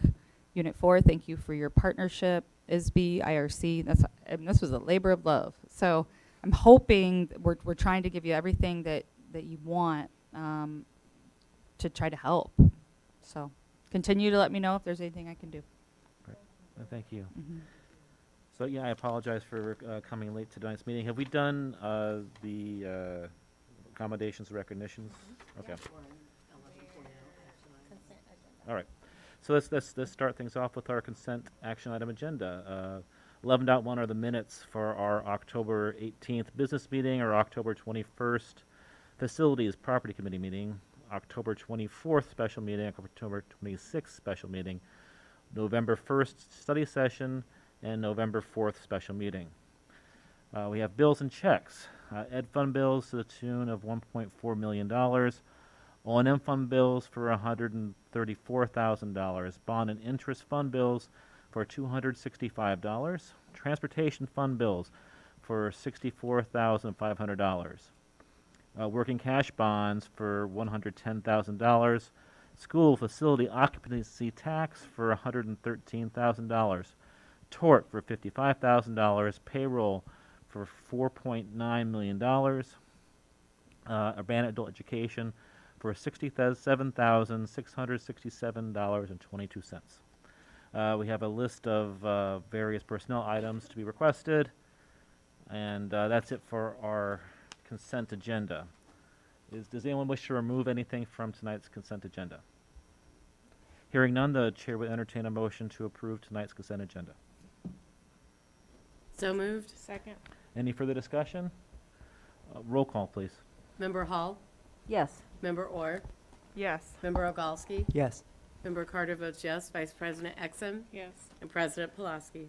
Yes, first, sorry, that's a little loud. First individual action item tonight is the 2022 proposed tax levy, which was discussed earlier. Is there any further information anybody needs before putting the motion onto the floor? And then the chair would entertain such a motion. I move to accept. Second. Any further discussion? Roll call, please. Member Hall? Yes.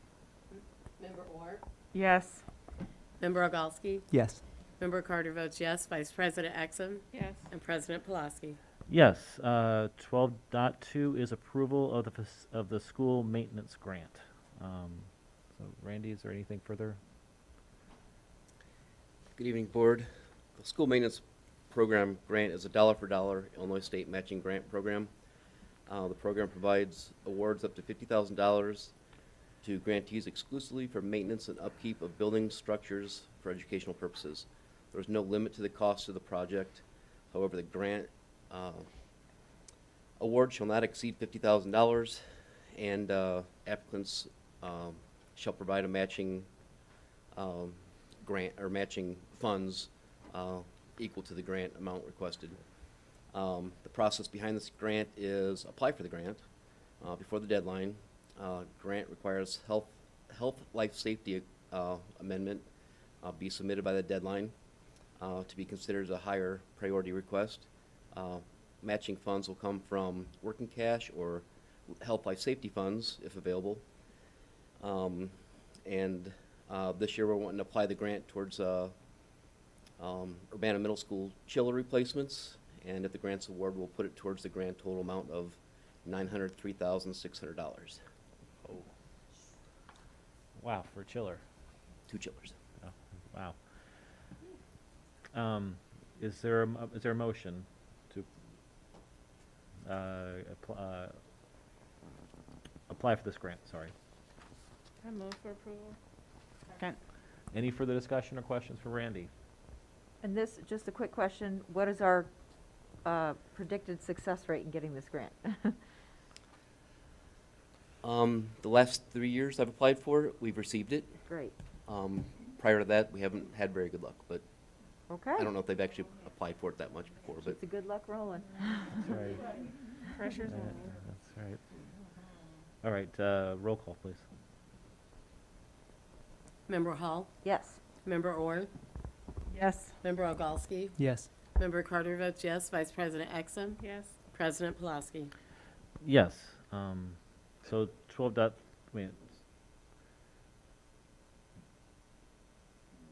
well, okay, so 12.3 says is for the chillers. So now I'm confused.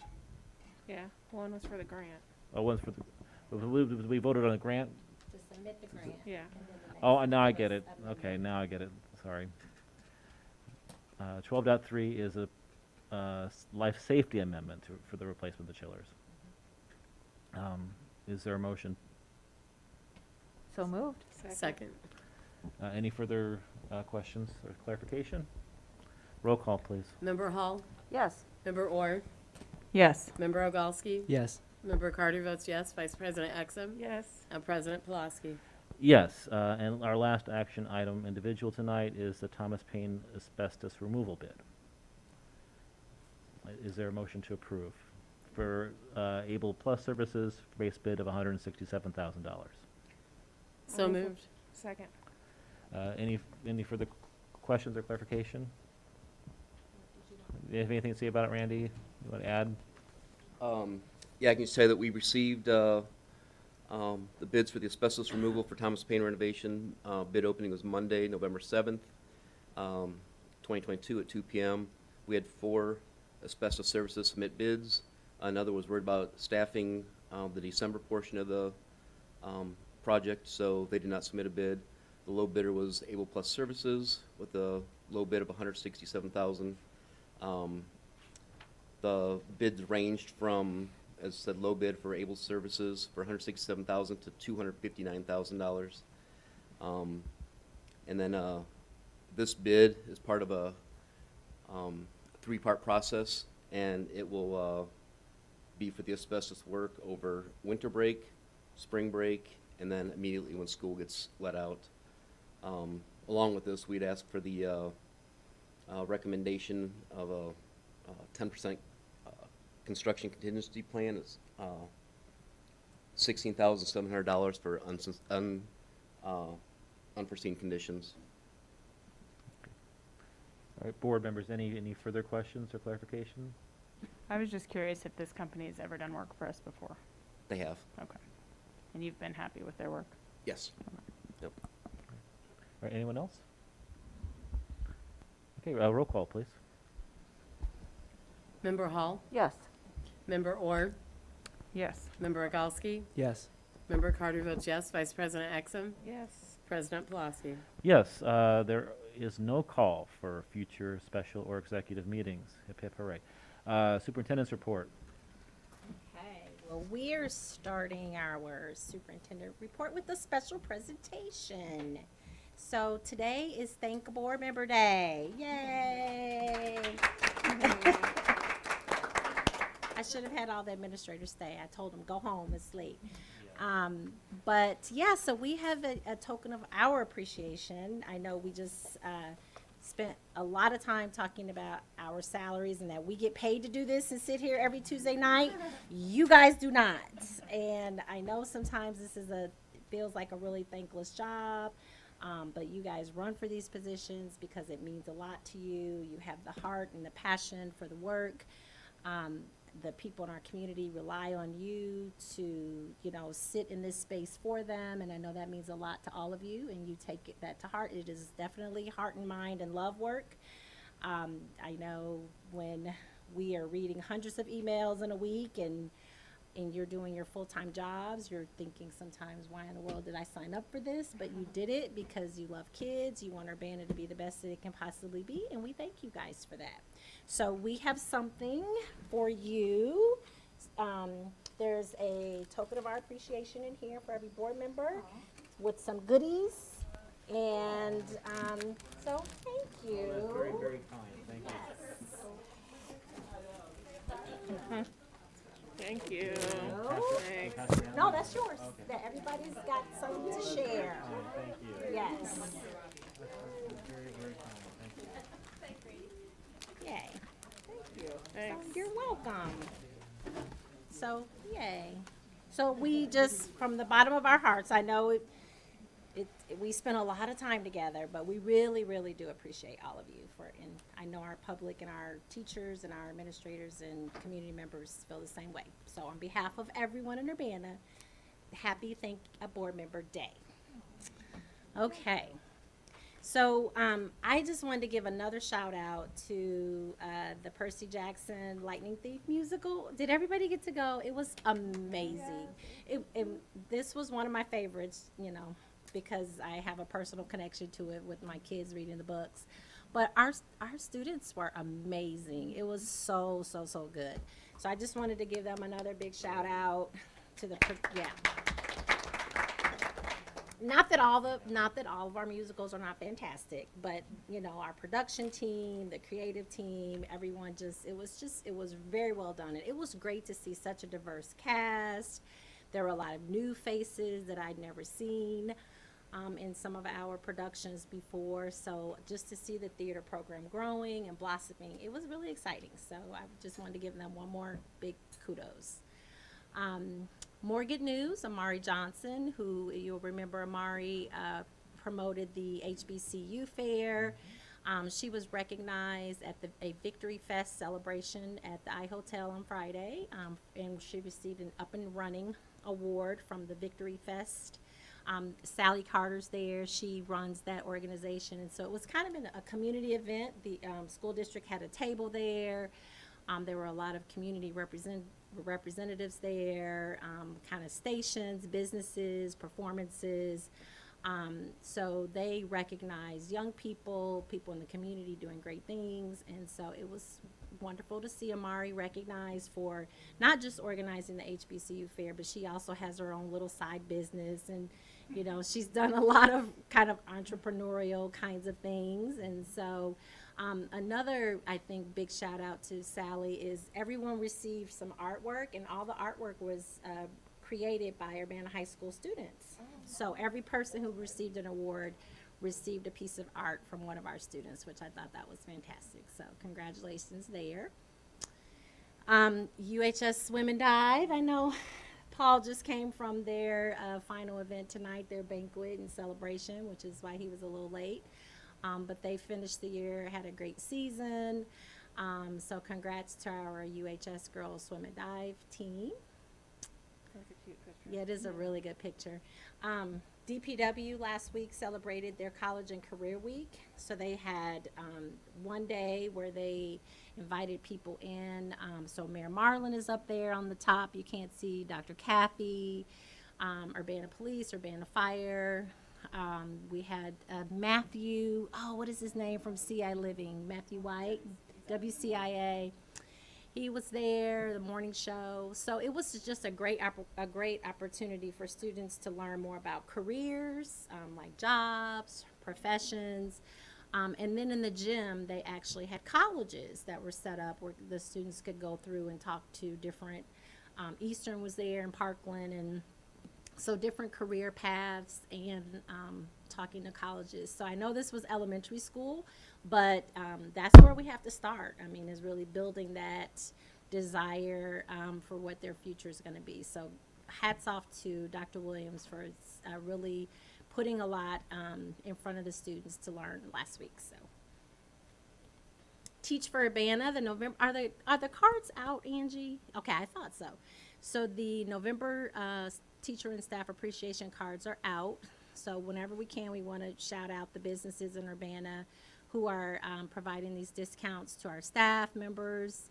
I know board members, we've been getting you guys cards, subs, volunteers. So the more we support our Urbana businesses, the more they support our students, staff, and families. So hats off to all the folks on the November card this month. And kudos to UHS PTSA and the We Love Urbana group for making this happen every month. And then Thanksgiving break's coming up, and the end of the quarter and the end of the semester. So that is it for me. And you gonna read those? Or you want me to? Sure, I can do it. Thank you. My penance for being late. Yes.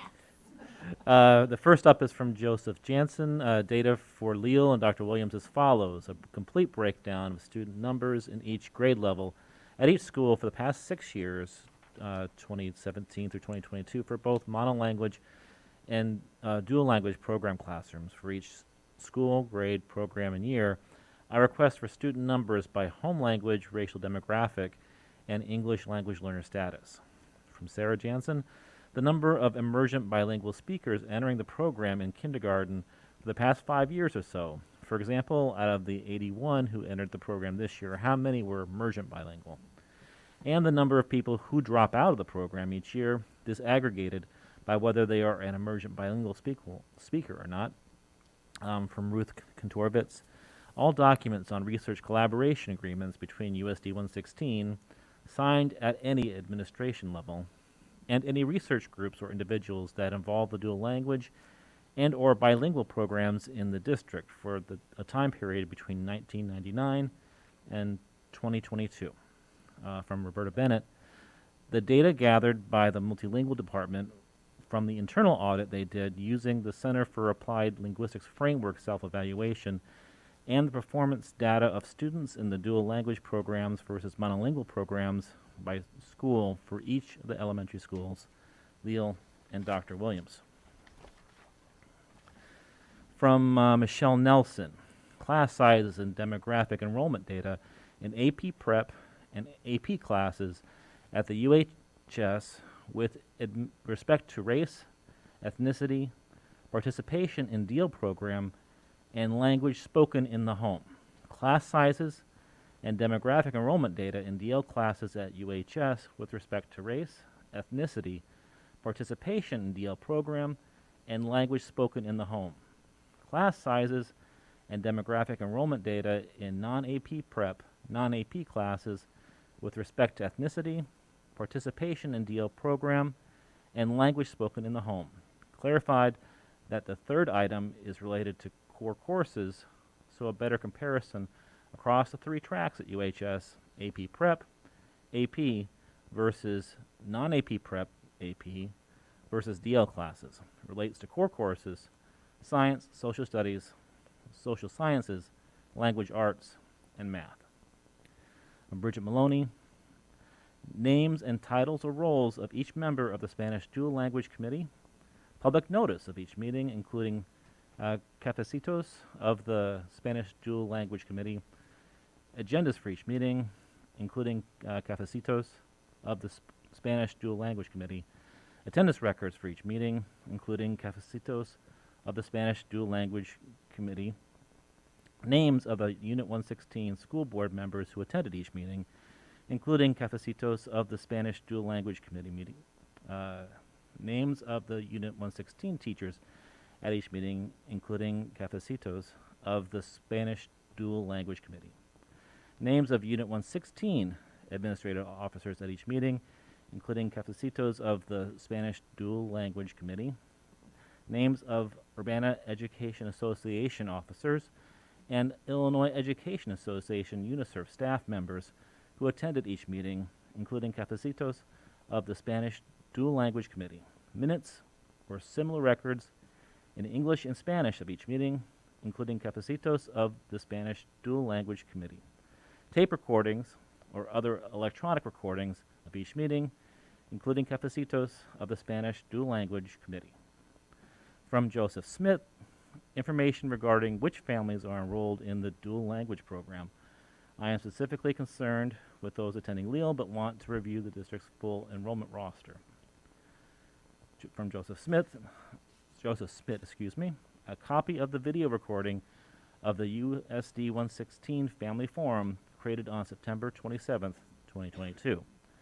And lastly, from Tanya Campbell, the bid opening tabulation or apparent low bidder on the above mentioned project, Thomas Payne ES asbestos abatement, that bid November 7th, 2022. And all of the FOIAs were resolved. Board reports, and I'm going to kick off the first one. We have... Oh, there's one more. Michelle Nelson. Did I miss that one? Well, you did Michelle Nelson. Was there 2?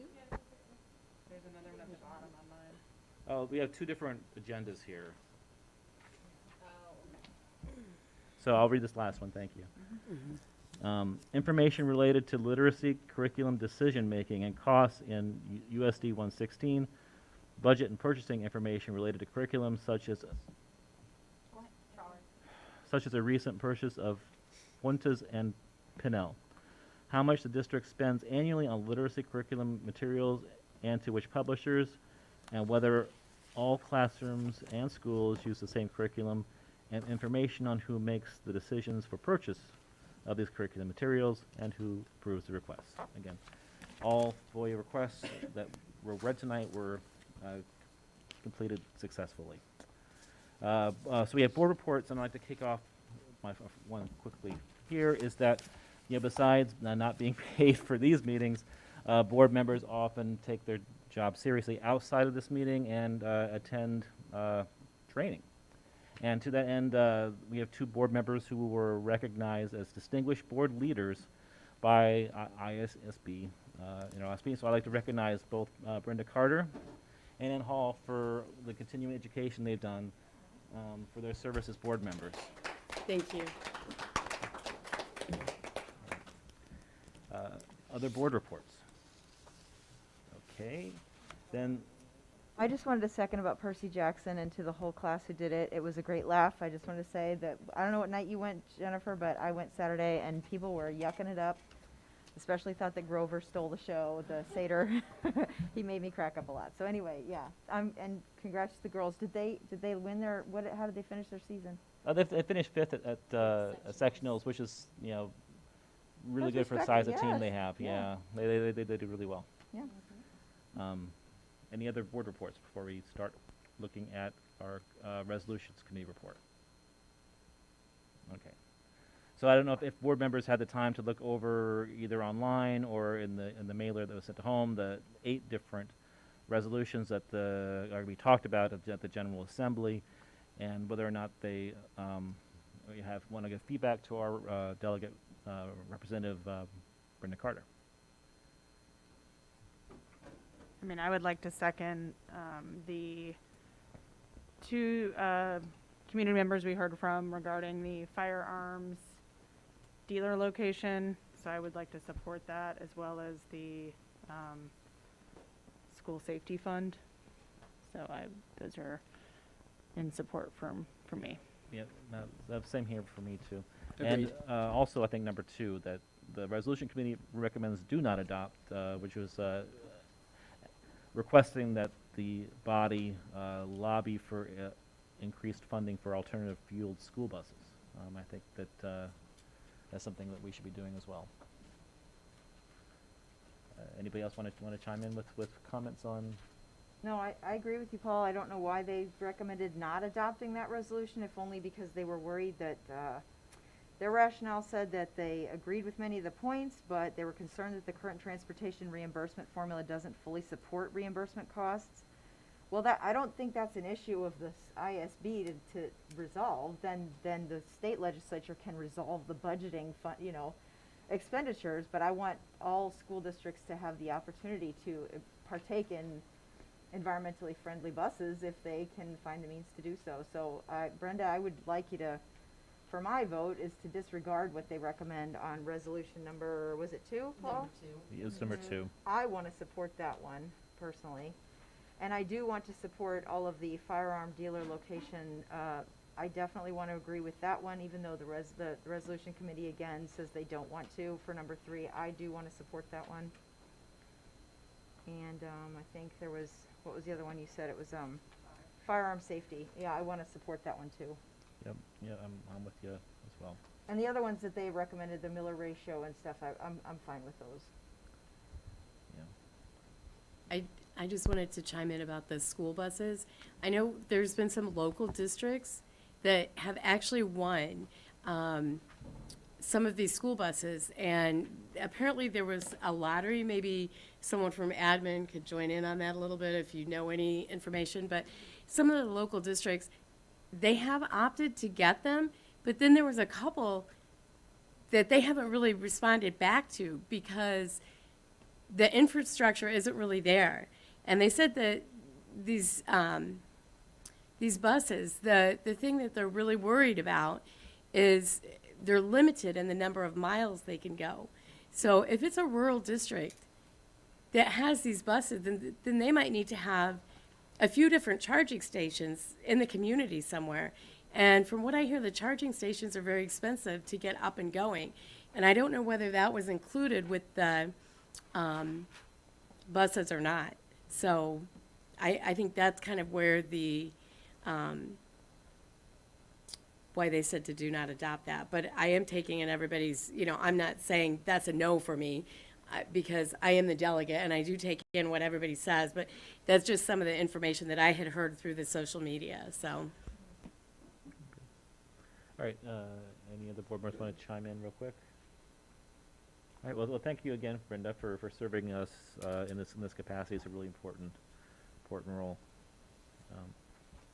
If there are not any more board reports, the chair would entertain a motion to adjourn. So Second. All in favor say aye. Aye. Any opposed? Thanks, everybody. Have a great Thanksgiving.